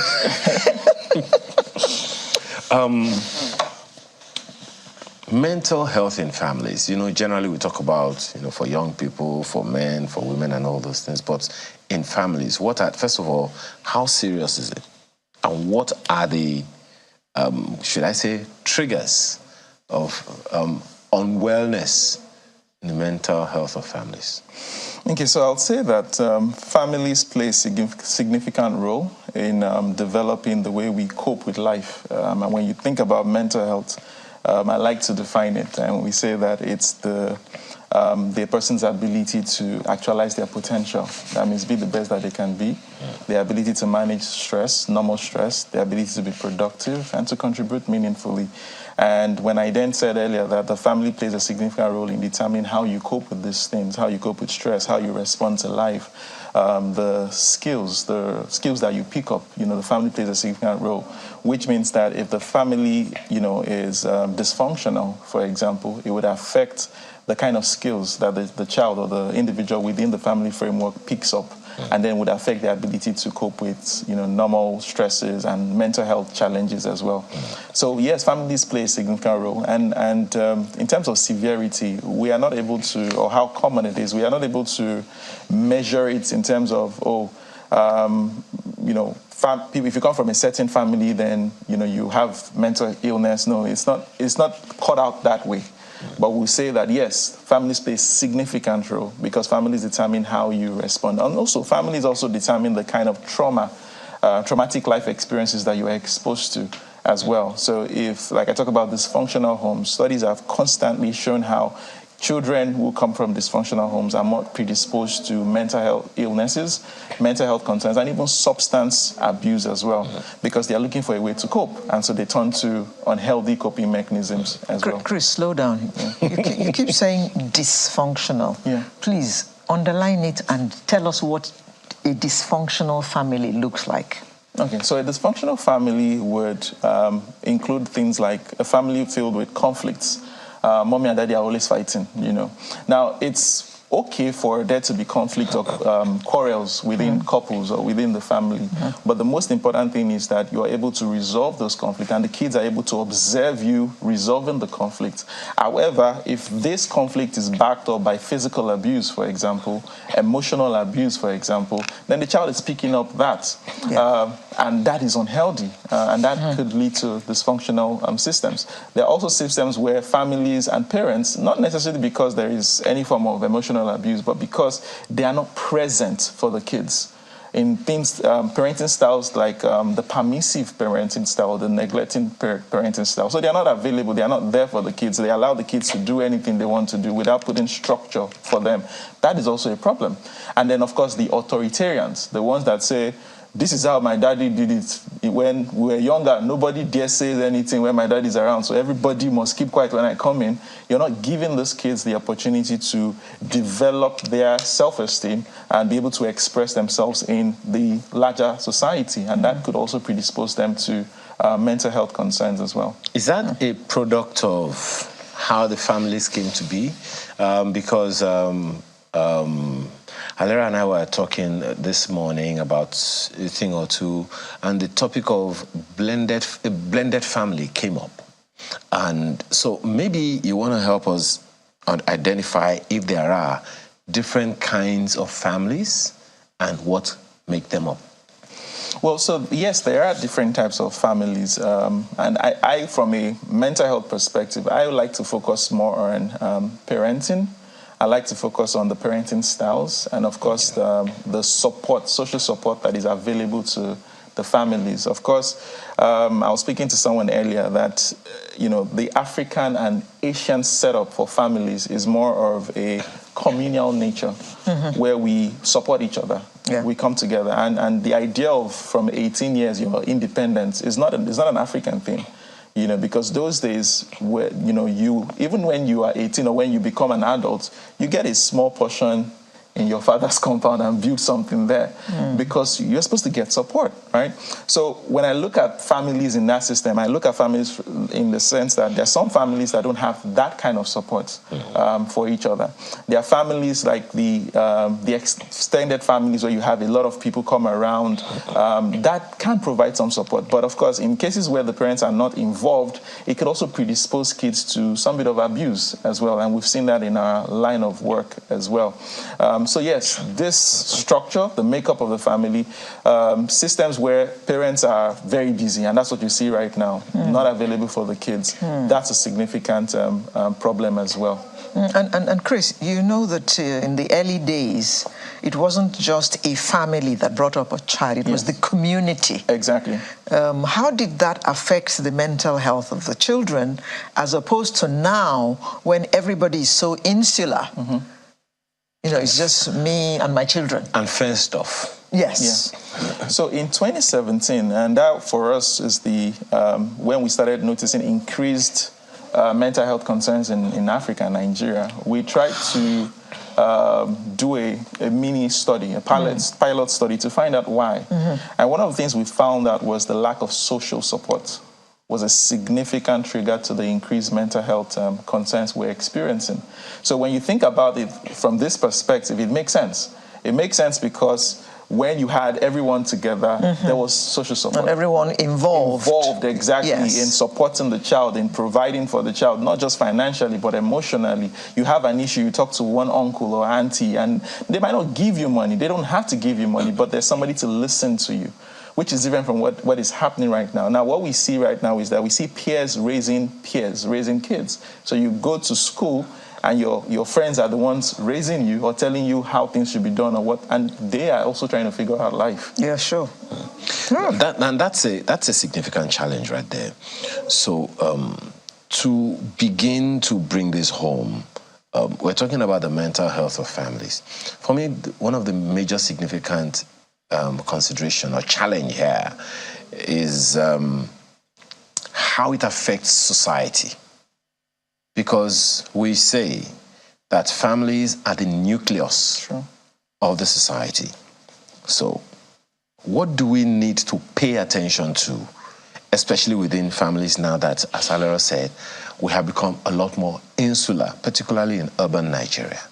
Well, I like this point that you've raised because I say that, just like you have said, that families determine what the society would be, what the nation would be. And there are many examples. Look at Japan, for example. You see model society in some way.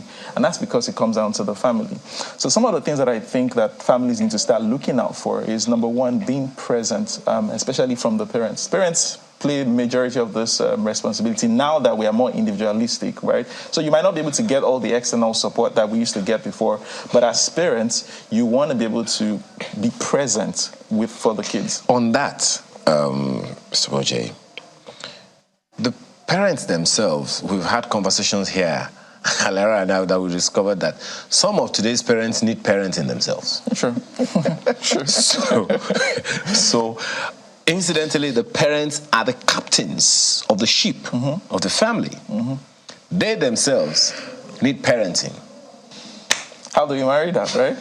So in my work, one of the things I say to some of my clients is that I would say to them, you need to be your own parent, right? So such that all the things you felt were not present growing up, you need to start intentionally parenting yourself that way, right? So that is something we need to establish, is that parents must take responsibility of themselves, right? A lot of parents might say, oh, but they didn't train us this way. This is not what we know. But yes, we agree. We're not blaming you for it, but we're saying take responsibility. Why? Because you're not just doing it for yourself, you're doing it for the kids as well. So I recognize that, but I say to parents, you need to take responsibility.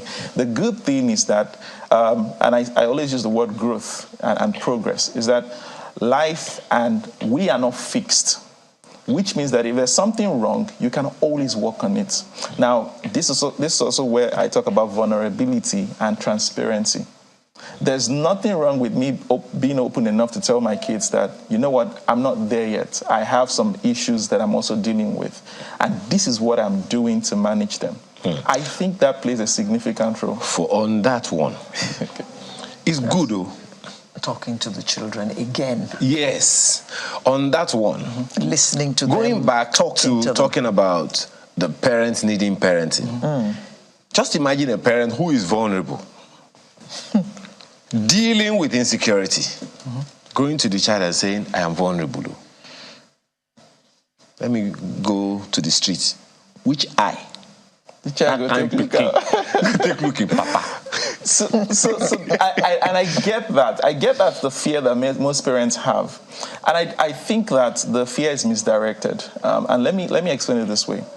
The problem is not in you being vulnerable with the child and saying, this is what I'm also dealing with. It's you actually intentionally dealing with it, right? That's the problem. The problem is that I can say, oh, I'm dealing with this, but I'm doing nothing about it. Children observe what you're doing. And you'll be giving them a gift if you are struggling with something and you're showing them the process. You know, I say to people that the biggest gift any parent can give the child is not all the money, is not anything. It's helping the child understand that if at any point in your life you're stuck, you can always do something about it. And the only way you can do that is if you show them your own journey for growth or healing. You also know that generally, well, I'm not talking about children, I mean the little ones.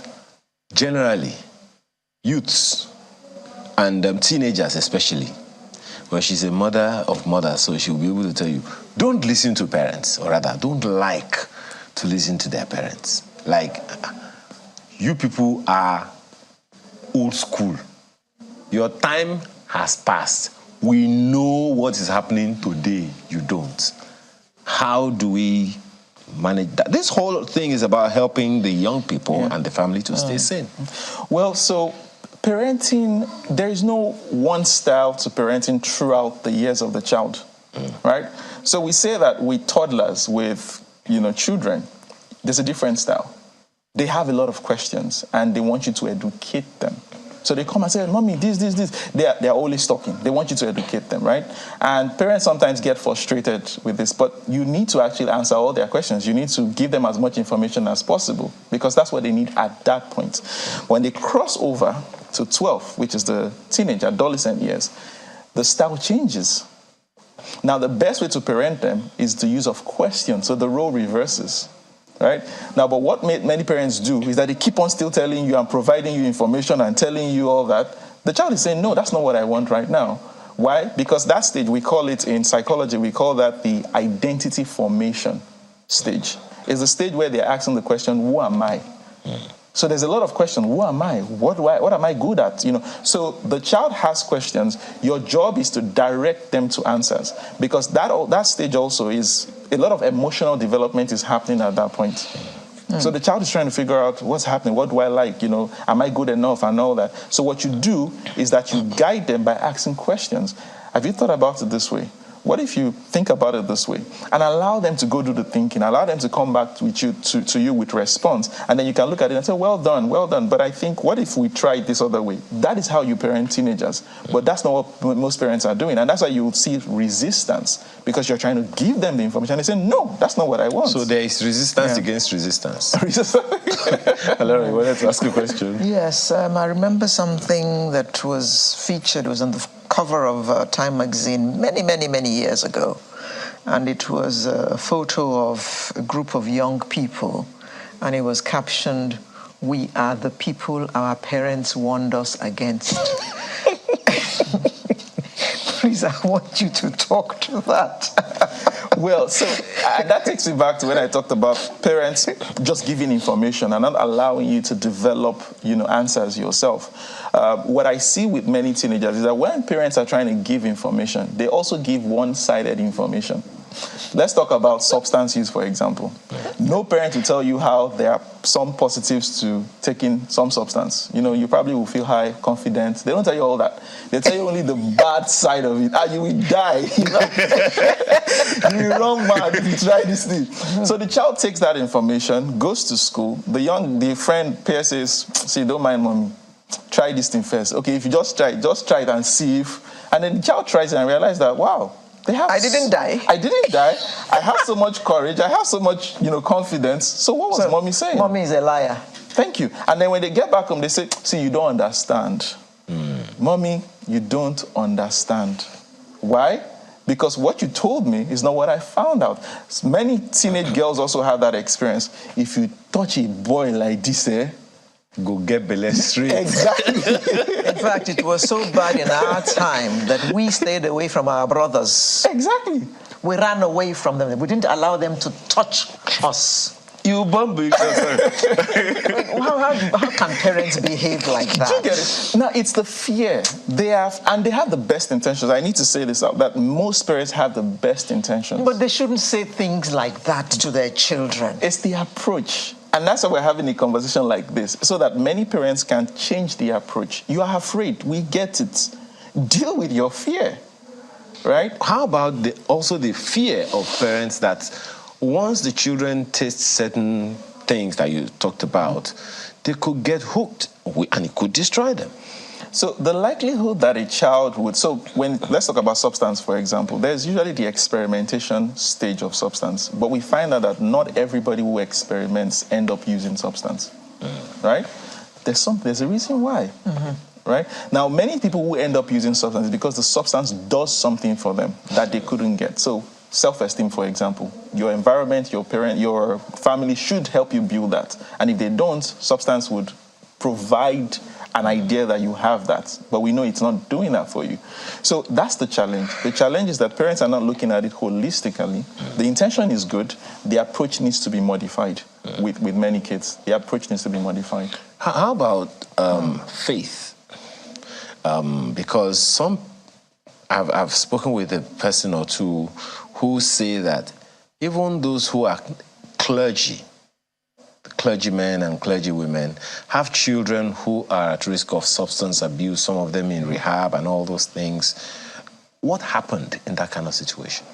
Well, your title doesn't make a difference. Your child is your child. Your child is your child. Who's a teenager? I'm talking about the fact that they go to church, they go to any religious house, and they do these things with the hope that the children will turn out well. Unfortunately, parenting is parenting. And most religious settings follow the same, they're run by parents, right? so they follow the same strategy. Give you the information and hope that if you have all the information, you wouldn't do anything wrong, right? But we know that's not how it works. And I say to people, I have faith myself. And I say to people that even dealing with God, you need to learn to question. Ask questions. God is not going to push you away. And so clergy parents need to understand that as well. That when you deal with your kids, you need to understand that there is a stage. They are in a particular stage. And it has nothing to do with Nigeria or Africa or religion. And they will ask questions. They would ask questions. They would need to be guided and not to just be told, do this or do that. You know what your intentions are. Your job is to guide them towards that intention by providing double-sided information when necessary, but mostly guiding them to figure out answers themselves. So you're guiding them. That's what you're doing. That's what your job as parents, your job as a parent is to guide them to develop cognitively. And then when you get to that point where they've been able to answer many questions for themselves, you are confident that, you know what, this child is going to do well, regardless of what life throws at them.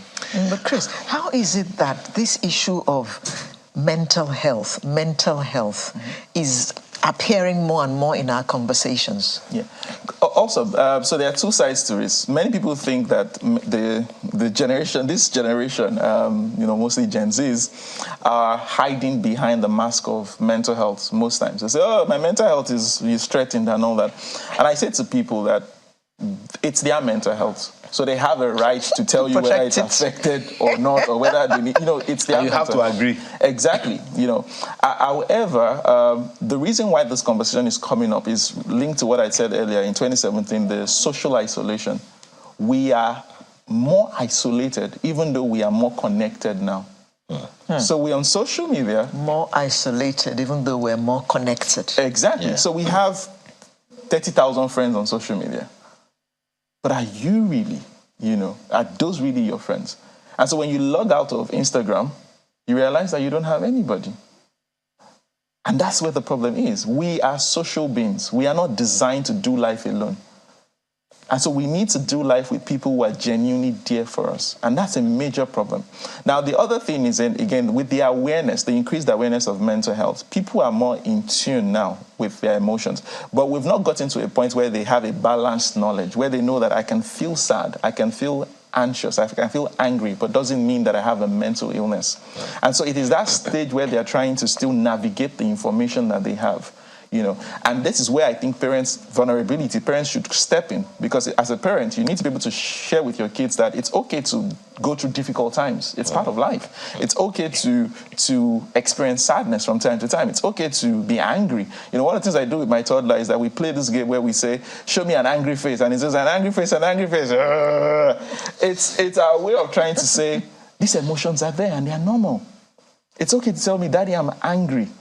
And I'm not going to say, "How dare you be angry?" And I joke about that because I read something in the Bible that says that parents should not provoke their children. Yes. So I just imagine one guy could say, "Daddy, you are provoking me." I mean, you pack your load and leave the house. My dear, you can't do that. It's 2023. So many questions to ask you, Mr. Aboje. Maybe it has to be another time, because, for instance, one of the questions I want to ask you is, first of all, how do people get to the children, young people, get to the point of wanting to go commit suicide when they came from families? Another one is, what's the role of schools, in all of these conversations about,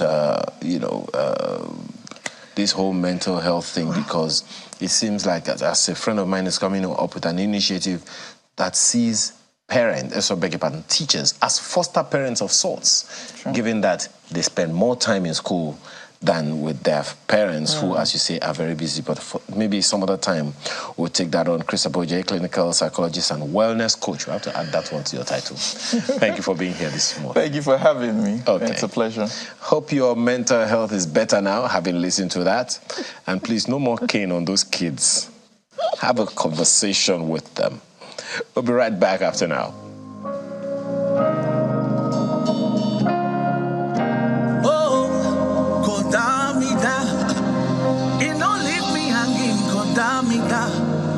I am a testimony, Kodamida.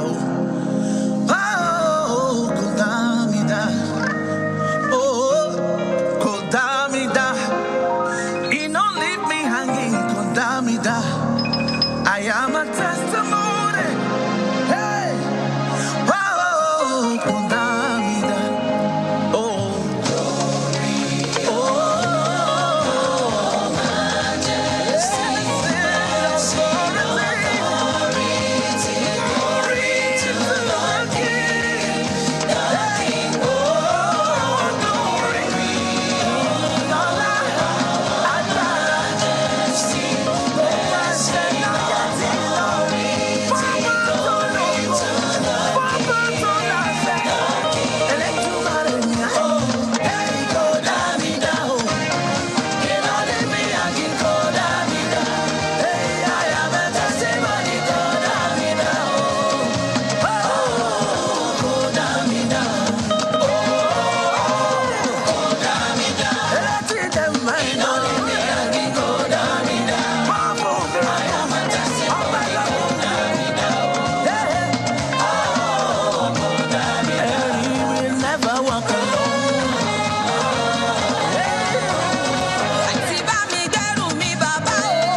you for staying with us. Now, Christ Compassion to the Rural World, CCRW, is a non-denominational crusade and community outreach set to bring the gospel of Christ to rural communities in ways that are relevant, relatable, and practical. I'm wondering, how is that different from what the missionaries came to do? Don't answer.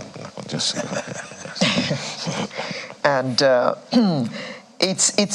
this is more than a crusade. It's going to be a life-transforming event, which is set to be the biggest evangelistic outreach ever in Africa. Similar in concept to Christ feeding the over 5,000 people with 5 loaves of bread and 2 fish or fishes. Depends. You're looking at it was the same kind of fish, then it's 2 fish. What if it's salmon and kote? Then it's 2 fishes. Never mind us. It's a 1-week-long outreach, and this is the maiden event, and it will hold at the Ikorodu Igbobo Stadium. A 30,000 to about 50,000 capacity stadium from the 6th to the 11th of November. Wow. And guess who is behind all of this? Somebody that you all know very well, even though he abandoned us for a while, but he's back now. Pastor Matthew Ashimolowo. Thank you very much. Good morning. Good He's morning. too busy playing golf now. He doesn't have time for coming on television. I do more gymming and less golf. So, Pastor. Yes. In November, this is happening in Ikorodu Igbobo Stadium. Yes, please. And you say it's not just a crusade. So what is it? Well, if I may give a parenthetical picture of what led to this. I was speaking with some people in Ghana, and every time I speak for them on a yearly basis, they put in a video of what they do in the rurals. I wouldn't even watch. I'd just be busy eating. But one particular year, I took the time to look, and I saw something I had never seen. Something latent at the back of my mind. I'd always thought this should be the approach to the African person. These guys, in fact, many people have not even heard their name, twin brothers, and I'd been doing it for 30 years. They would hold major meetings in rurals. During the daytime, they would distribute relief to people. I mean, in the hinterlands, you cannot tell the level of poverty. As a result of that video, I followed them for 8 years. This is what is called palliative. In the real sense of the word. Yeah, I followed them for 8 years. I'll leave London, follow them to the smallest villages of Ghana, Bolgatanga, Tamale, Sunyani, wherever. In fact, my friends in the city will wonder, why would you leave London to come and stay in hotels that had no star? But I was studying these guys for 8 years. Now, if you remember from my programs on television, I do something for widows. But this was something bigger. This was something beyond just doing something for widows. I studied them for 8 years. I felt this is possible, and then began to pray that I wanted to do it in Nigeria. Well, I felt in this next chapter of my life, I was going to call it the last chapter. I don't think it is the last chapter. In this next chapter of my life, I felt this is something that would touch more people despite my age. And that is what led to this. In fact, the Ghanaian guys began to say, when is Nigeria? And I said, Nigeria is not like Ghana. The whole of your population is not up to Lagos. Yeah. So one day on the balcony of my home in Lekki, while I was praying, God, where do I go? I don't want to go back to my hometown and do it like I did the widows in my hometown. I need direction. I know I need where to go, because it's going to be once or twice a year. And I heard very clearly in my spirit that I should go back and I should look to my right. From my balcony, Ikorodu is 12 minutes by boat. Whoa. From my balcony. And I felt God wanted me to go. Then I remembered, that's where I went to seminary 49 years ago. And that's how the journey began. And yes. So what have the preparations been like, and for how long have you prepared for this? my conviction have always been that I have a split brain. One half of it is ministry, the other half is business. Are you bipolar somehow? A nice one. Nice one. Dual personality. Frankenstein, Dr. Frankenstein. And one part of me is very ministry, but there's a part of me that I could sell this white paper to a white man and he would like it white. And I felt if God blessed me in my business, I'll use it to serve God. And both now came together. So that was the preparation. God began to make it happen. And so Ikorodu Igbogbo will experience 5 things from 6th to the 11th of November. And we're not talking, neither are we hyping. It is based on conviction and leading. The first of the 5 is that after I went to see the 2 kings, I went to see the king of Ikorodu, very receptive. Actually, I went with 14 of my team members. He had 200 chiefs ready. Whoa. Then I went to see the king of Igbogbo. He also had 160 chiefs ready. Wow. I went to see His Excellency, the governor of Lagos State, presented the vision so that we can use the stadium and we can take over Ikorodu General Hospital. So first of the 5, from Monday the 6th, 8 a.m., doctors will carry out for 5 days 200 to 300 surgeries at the expense of CCRW. We will build, the hospital told us their own theater is already busy, that their hands are full. So we will build a makeshift temporary theater. They're approved by the Department of Health for Lagos State. Matter of fact, the governor put together a high-powered team to work with us. Wow. So that whatever we were doing was not discouraged because it came in the cloud of religion, but because this blesses the people. So we'll be carrying out 200 to 300 surgeries. Different types. Different types, but the ones that can go home same day. Okay. The more intense ones, unfortunately, because the hospital is too full at the moment, they will not be the only one, the ones that can be outpatients from day one. So there'll be 200 to 300 surgeries taking. So anyone who goes there under our auspices will be operated upon, and we're targeting 200 to 300 in those days.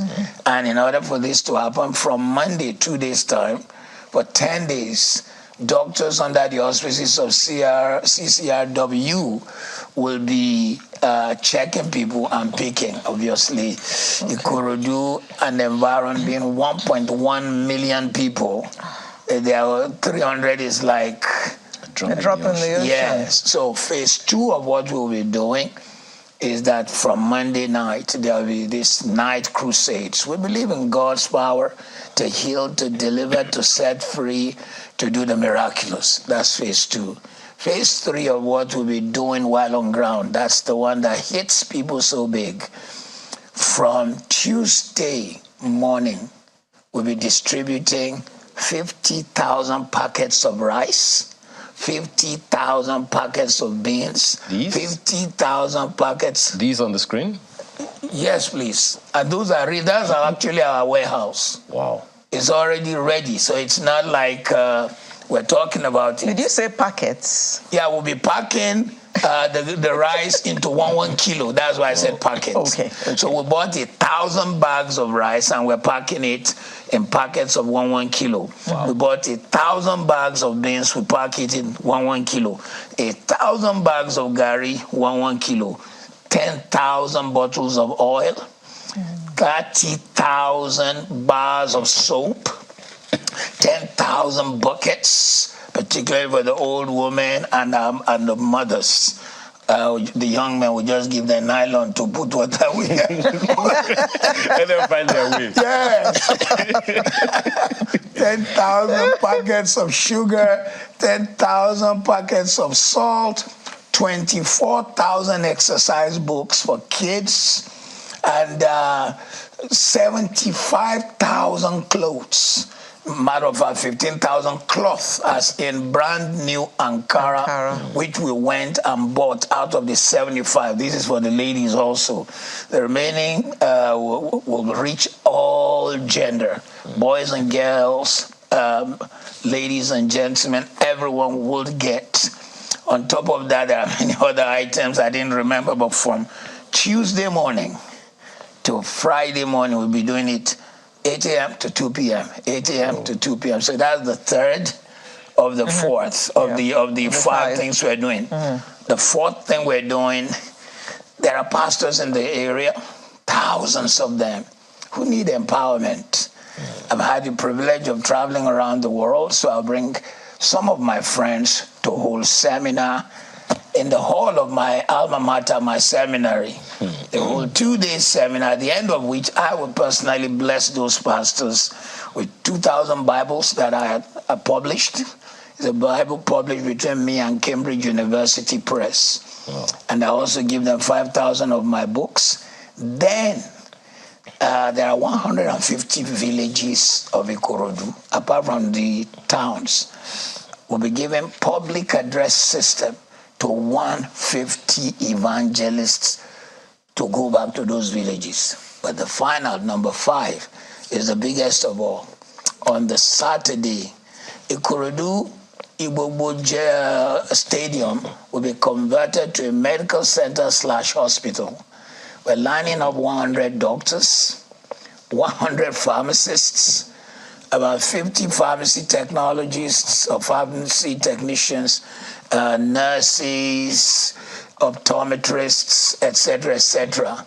We have medicines to the value of about 70 million naira, which will be given. So all that will happen is you come in early, you get a medical card, you're examined, you need a further check, there'll be a place for further check, you need glasses. We already have 5,000 glasses on ground to give you. You need medicine. All the medicines are lined up, and it's just all kinds of issues. Then 10,000 children will be dewormed, along with,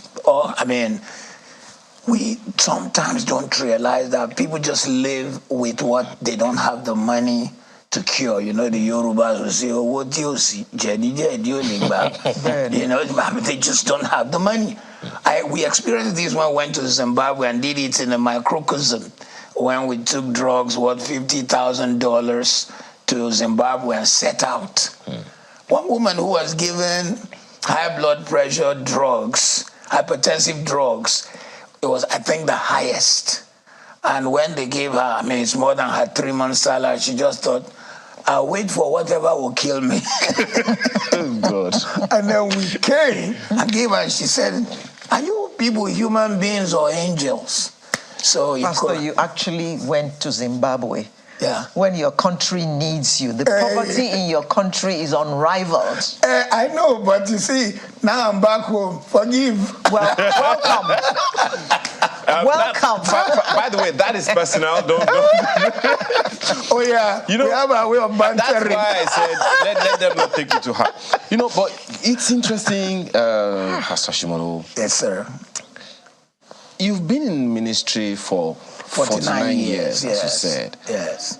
In all of these plans, I'll just say it, very minimally have you mentioned preaching. Not because it's not important. Very minimally have you mentioned preaching, impartation, and all those things. Yes. Why? One of the reasons is because, with all due respect to myself, to the whole of the body of Christ, there is a lot of emphasis on the preacher, and people need to see the compassion of Christ. They need to truly see that there is love. Actually, this whole thing is premised on Acts 10:38, which says how God anointed Jesus Christ of Nazareth, who went about preaching the sick, healing the sick, and doing good. The Greek word for doing good actually is a word that suggests doing charitable work, giving gifts, and helping people in their immediate need. I think, and I have a right to say my opinion at 71 plus and 49 years of preaching, I think the church missed some part of this. I think we missed out on the charitable part. How did the church miss out on that, given what is in Matthew 25? I think the church missed out in the sense that it did not create a pendulum situation. In my opinion, there should be a pendulum of principles and power. While you are showing power in your preaching, there should be the principle of compassion. So principle and power. Giving them something, also ministering to them. I mean, there is no reason, if you look at it from the natural point of view, why the crowd at the end of Jesus' teaching, why he will say, these people are hungry. Boys, let's look for food for these guys. It is actually because he was sacrosanct to his ministry. And I think that's a part we have missed. This is what I want to do for the rest of my ministry. I want to take this kind of compassion ministry to rurals. And now we're using Ikorodu, while really we're also targeting 151 villages attached to it.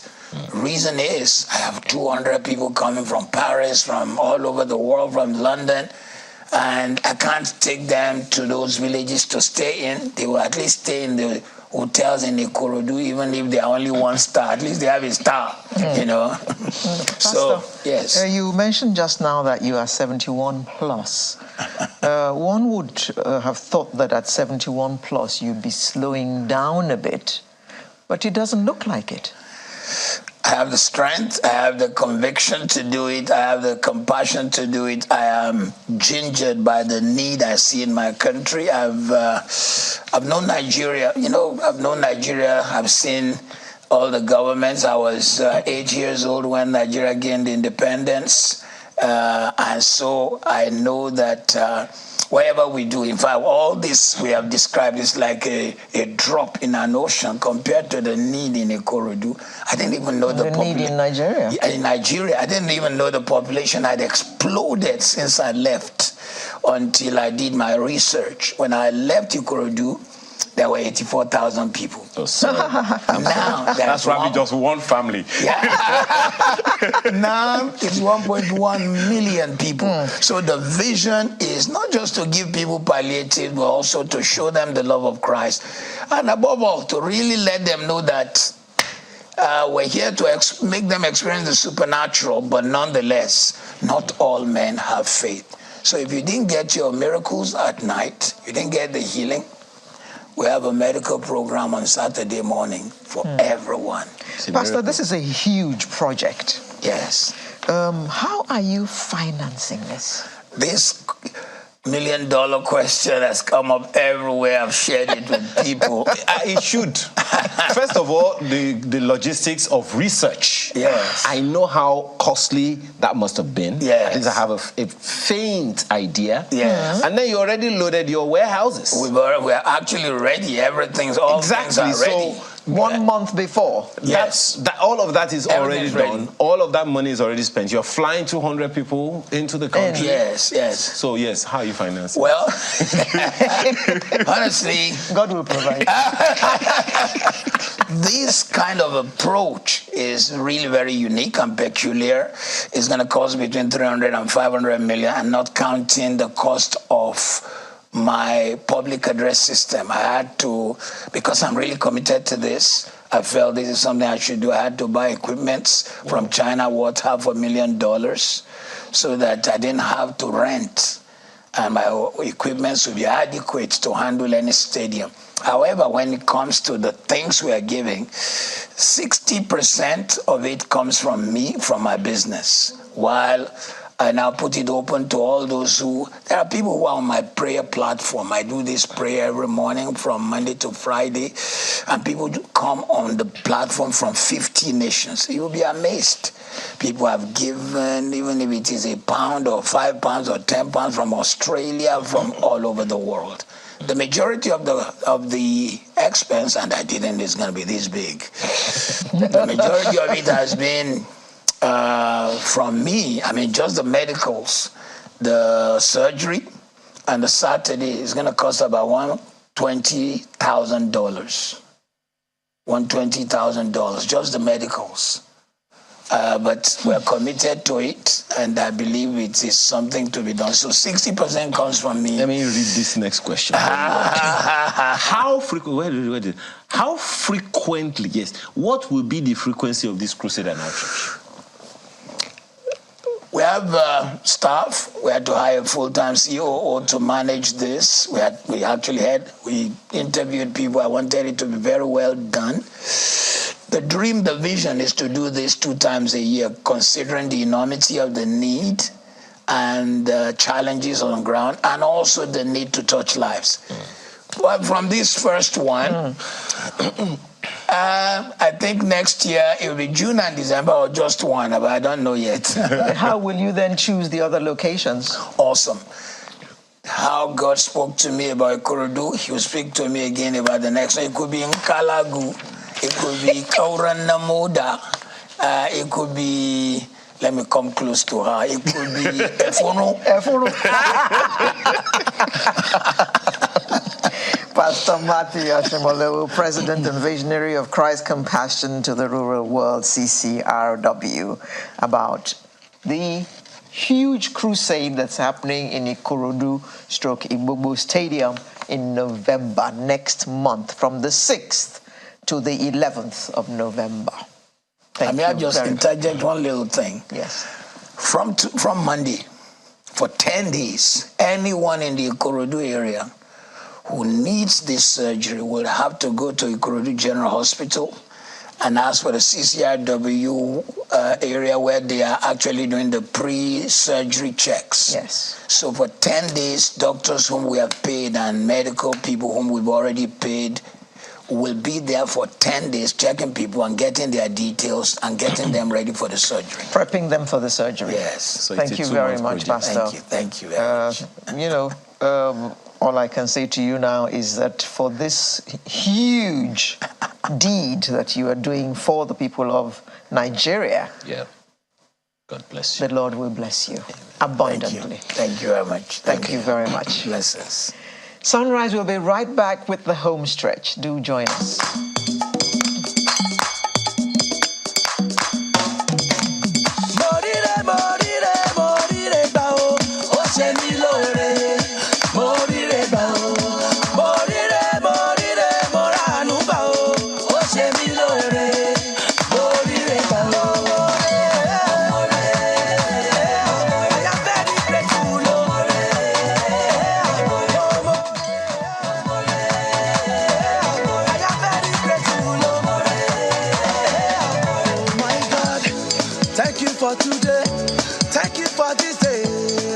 For your grace, oh Bekete Bekiti, Obalanu, Asiwaju Ongobo, any talk and do.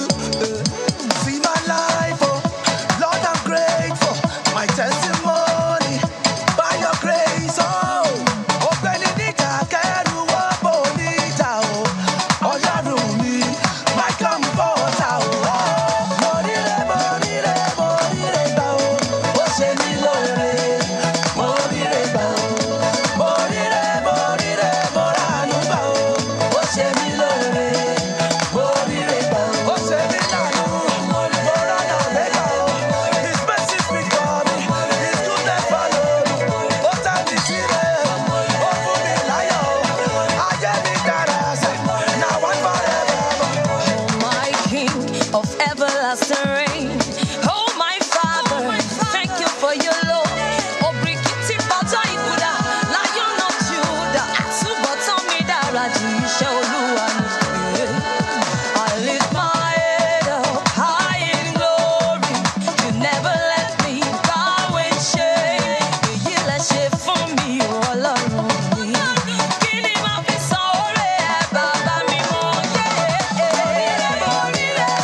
My director is a music director, so he's shouting into my ears to calm down. But that's our guests this morning, Michael Olayinka Abdul, popularly known as Mike Abdul. Drum rolls in the head. Thank you. Gospel singer, music producer, songwriter, music label owner. Gospel singer par excellence. Oh, come on now. Please. No, Mike, don't let your head go. Let me just inform you. It's all right. Yes. Let me just inform you. Yes, this please. kind of accolade from Alero comes once a year. Oh my days. That is if it ever comes. Oh my days. Because she is extremely critical of herself. Oh, wow. So for you to have been receiving that, oh, by the way, he's also an executive officer at Midnight Crew Music Limited. I'm looking for spaghetti in all of okay, I've seen it. He served as an executive officer and also worked with Spaghetti Records. Yes, please. Yes. Thank you. Spaghetti Records. Yes, please. Well, you saw on the video spaghetti. You must really like it. Well, I do like it. I do like it, but it's not the reason why we are Spaghetti Records. We're Spaghetti because while I was looking for a name for my company, I just thought that one call me Jerosho, one call me Jabi Spaghetti. So we are sought after. So what can I use? Let's use that spaghetti now. Spaghetti Records, sought after. One call me Be Spaghetti. Spaghetti. Oh my God. I didn't know you were also a comedian. Oh, God! Is it there? Is it It's not there. You won't find that one there. You won't find that We should one add there. that. You will not find that one there. One comedy be spaghetti. That is his one of the things, and he will tell us why. Because it's actually one of the elements of his music. It has to have some kind of comedy to it. Why is that? Who dash you comedy? Well, the thing did deal. He did body somehow.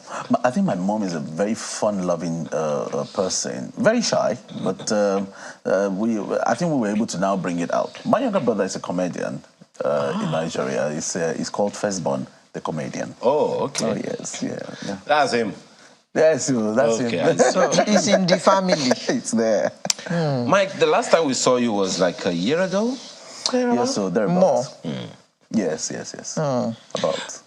How's it been? You've been quite busy. I have been quite busy. It's the work. It's deliberate. You know, I love the work. So what I do is I give direction to the passion. I tell it what to do. I have purpose for it. So that purpose drives me. So I'm able to speak to a target audience per time. You know, have a message for them, deliver the message to them, and then we work with the flow. Let me confess. Yes, sir. One of your, keep it to myself. Ooh.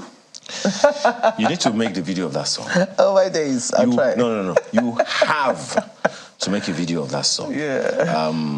But what informed that one? It's a kind of Amapiano kind of song. Yes. You know, every time I just think that I cannot sit down here and just look at emerging cultures and say, oh no, this was never like this. This is getting bad. I'm always thinking that instead of condemning these cultures, the best thing is to enter the culture and influence the culture.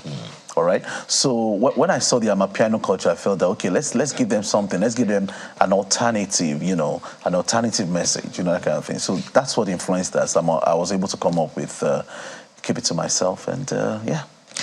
Every time I watch your videos, I always comment to him that the energy is just contagious. Oh my days. It was in talking about that he now told me that you called him and said, Morepo. He actually made a voice note and sent to me. I think that time there was a very severe fuel scarcity. Yes. And you sang this song to him, and we were just rolling in the studio. But the energy in all your songs, where do you get all that energy from? Is looking at you now being very sedate. You know. Is it the same person in those videos? It is. So where does all that come from? Well, I think I'm. Which is you, that one or this one? Both. Or are you also bipolar? I don't mind. I'm a joyful person. Naturally, just a joyful person. So, as much as possible, I want to be true to myself. So, I find that joy speaking through my expressions. So, I express it to the utmost. I don't push it down. So I just do it. Let it show. Yeah, I let it show. You also have a very wonderful team behind you. Yes, I do. I saw your let me call it performance with Pastor Iluyomade. Oh yes. 56 minutes thing. Oh yeah, that's true. And I saw a lot of culture. The current culture in vogue also there. Yes, and I also saw that you are not only following the culture, you're also kind of creating your own culture. Wow, great. So I'm going to ask you a fairly controversial question. Okay, that's fine. How is the church taking what they would not take normally in time past, especially in the culture? Why are you smiling? You understand where I'm I going? like it. I think it's consistency.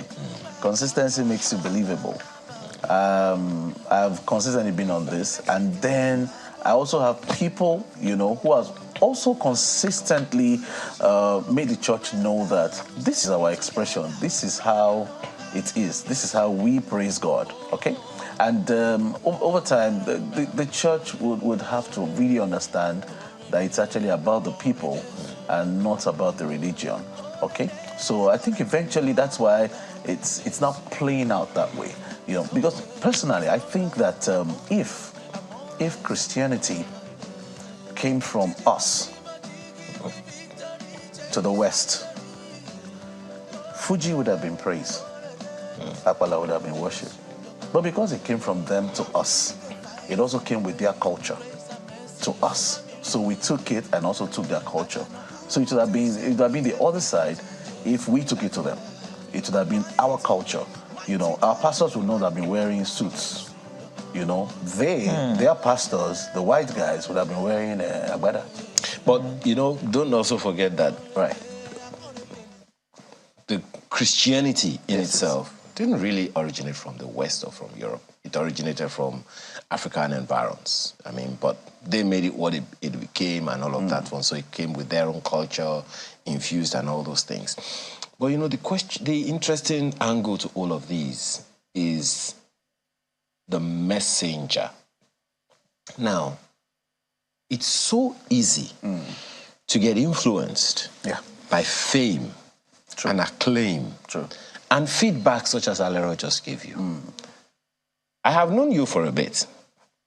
What kept you in line? You are a very exuberant person. Kept you grounded. What is tying you to the ground? You normally are, as you said, very expressive, and it's so easy to get carried away, moved by all of the acclaim, fame, influence and feedback and all those things. Yeah. What is it that has helped you that you feel if other people go that same way, maybe they would also stay in the straight and narrow? I think I had to realize quickly that I needed to move from talent to purpose. Now, purpose is what keeps me, right? If it's talent, there'll be people who would always be more talented than you, and you'll find yourself in competition, And then, since what drives you is to be better than the other, you might be making a lot of mistakes, right? But if it is purpose, you already have something that is driving you. It won't matter what accolades you get. Now, those accolades will just encourage you to keep moving. You understand? That's what they will do to you. So I think it's very important to move from talent, move to purpose, so that that purpose is actually what drives you, keeps you grounded. Yeah. Now tell me, gospel music has gone from being just songs of praise to songs of happiness, danceable music. What informed that transition? Because I'm trying to compare it to hymns in conventional church. Yes. And hymns are not things that you dance to and the clubhouse. You know, yes. Yes. I don't agree. You know what I mean? I understand. Yes. I understand. Okay, I think, yes, over time it's been, when you're in church, you're in church. Yes. But when you're in the world, you're in the world. But now you have married both. That's it. So we have it all together. So what we are doing now is even entertainment, we're going to influence the entertainment. There was a time when people were not safe with entertainment in parties. Now it's different. If you're not singing gospel, they won't invite you to parties now. You must, I mean, these days when entertainers get calls, they'll ask them, can you do gospel? That's what happens now. No, I don't believe you. No, that's what happens now. Really? That's what happens now. They'll ask you, can you do gospel? Because people are coming with children. Yes. And they want to be safe with their children. You don't want to cover their Don't ears. scandalize their children. You understand? Yes. You understand what I'm saying? So I think, honestly, it's good influence. And I'm happy about it. Okay, how about the, I mean, you talked about entertainment. Yes. Entertainment is very, how do I put this? The risks of its influence on the performers is fairly high. You heard about the Mohbad experience, and that's not the only one. You've also heard, the conversations of some people who have been quarreling, making up, and all those things. What would be your advice? Because, I mean, a good number of people will say, wait, Mike Abdul no scandal so far. What would be your advice to those who have had such experiences so that we can keep it clean, keep it safe, keep it sane, and keep the camaraderie in the entertainment sector as it is? I think it's giving ourselves personal structure and organization. A lot of times, because it's entertainment, it looks like it's carefree. It looks like whatever comes, right? But as much as possible, you will discover that if you leave it to that, anything can happen to you. But you can take control of your life. You really can take control of your life by building structure for yourself and personal organization. Organize your life, Understand that the fact that you don't wake up Monday to Saturday sometimes, 9 to 5. Is it 9 to 5 or 5 to 9? You won't know. Because your own is 9 p.m. to 5 a.m. It's actually 8 to 5. Amazing. So it's like that. I think as much as you see people who have their 8 to 5, organize their life, right? You should organize your life. I think it's the best for you. Okay, how about the systemizing or organizing the music industry? A good number of people will say right now we don't have an industry, all we just have is a music scene because we don't have companies that do A&R like the Sony Musics, the Tabansis of those days and all, and which is also affecting the quality and the quantity or the frequency of people just barging into the music industry, so to speak. What do you think of that, particularly for your own sector, gospel music or Christian music? Well, it's going to be difficult to standardize, say that, okay, these are the standards, this is who can come, this is who cannot come, because entertainment is wide, and then you cannot control what people enjoy. All right, so a lot of times the music scene responds to the community, what the people want, what catches their fancy, right? So you can just find some people who will just come, start singing lewdness, And then you'll be like, you're condemning it like, oh, this is bad. This cannot do well in the society. But before you know it, that's what everybody's singing. And you're like, you understand what I'm saying? So it's very difficult to control. But having structures will not be out of place. It's just that I think we've tried in Nigeria, we've tried PMAN, we've tried COSON and many of them, and till today, we're still having crisis in those bodies, right? A lot of young people don't even know what PMAN is, right? But I thought PMAN was getting its act together. Amazing. The name exists, but the functions don't exist. We don't see it, truly speaking, honestly, and saying it with all respect, right? A lot of young people don't even know what PMAN is. They don't belong there. Ask PMAN, where the list of the registered members of PMAN, we don't really have anything. Truly speaking, we don't really have anything.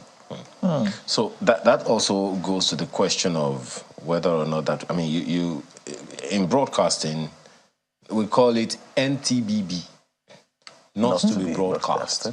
Yeah. But you can't, I don't know if they have such a thing on YouTube. Well. Which is where people go. You're right. So which makes these things, but I think YouTube also has such rules. You don't publish nudity. And then, honestly, it's because we don't want to be thorough with the work, right? Even, we have a body that controls those kind of things. You see, you can... The body that controls or that should control? That should. That's it. That should. It's just that we don't get to that point because it's possible to control what is seen in Nigeria, even from YouTube. Yeah. China is doing it. China is doing it. It's not everything on TikTok that gets to China. They control what their people see. Yes. And they do it according to their own culture and tradition, right? So Nigeria should be able to do the same. We should be able to do the same. Yes, people will come and say a lot of things. Oh, you're trying to muzzle us. You don't want us to get access to information and stuff like that. But you see, the reason why you have laws is because you can't just trust people to behave properly. Yeah. You understand what I'm saying? The only way to trust is to put laws in place. The only way to trust is to standardize. Okay, so enough of that. So what... Are we expecting? Do we expect from Mike Abdul? Someone said that Mike Abdul is worth an estimated $1.5 million. I heard so too. You heard so? I heard so. Wow. So what next? We'll come to the business later. What next do we expect from Mike Abdul? I just dropped a song called Celia. Celia means heaven. Amazing song. So what I've done with that song is to marry a culture of heaven with the culture of us. Just trying to tell us that the eternity we seek, we're already there. It's just that we don't know it. You know, basically that's what my song is about. Celia. Oh my God, I'm just looking forward to that day when all of you will be in front of God and God will laugh and just roll off his chair. These children will not kill me. I should have left you people on earth.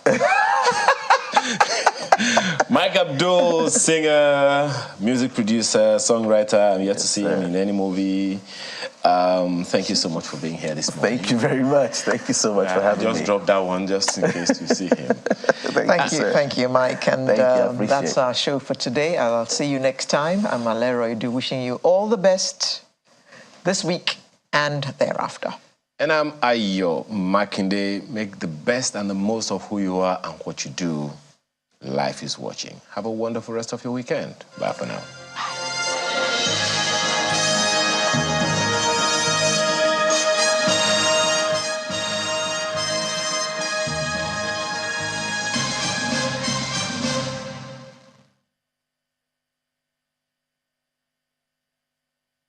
Our website, channelstv.com, has more information on our top stories and others. Subscribe and watch Channels Television's live stream on YouTube and other social media platforms using your mobile device browser.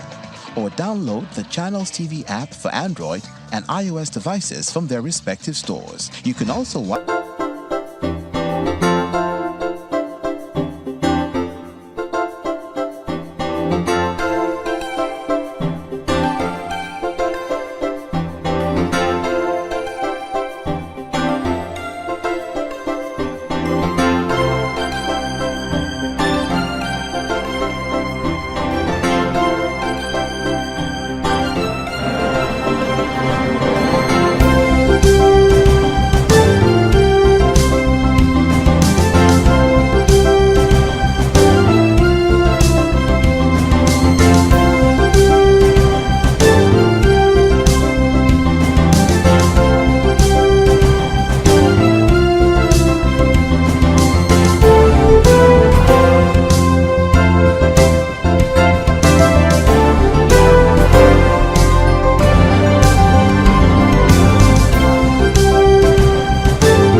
It's a sign of the times.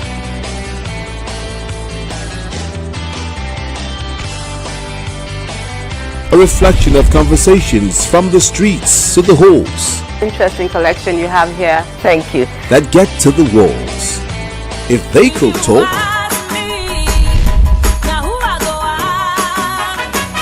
see and hear the limitless creative. So I think the moral of it is that when you make a vow, you must ensure that you fulfill it. On Art House.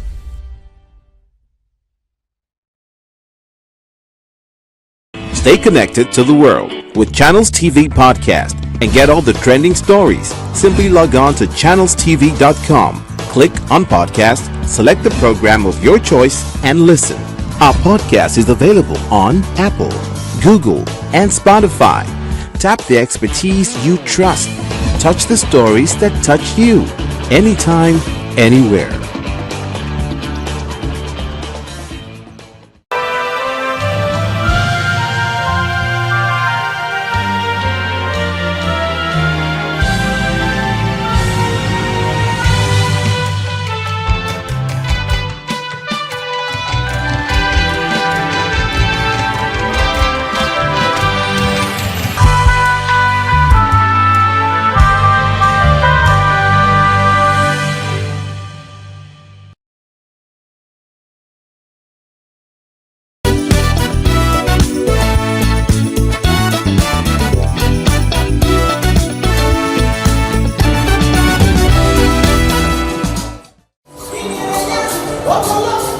Coming up on Metro Files today, 90 years of enjoying the grace of God, Mrs. Henrietta Bamidele Adejumo marks a special day beginning with a Thanksgiving service.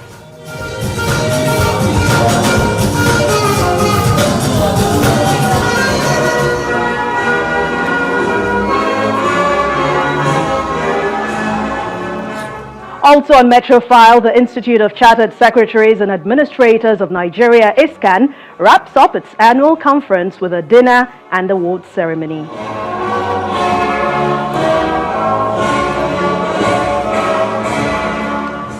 It's all glitz and glamour right here on your social diary program, Metro File on Channel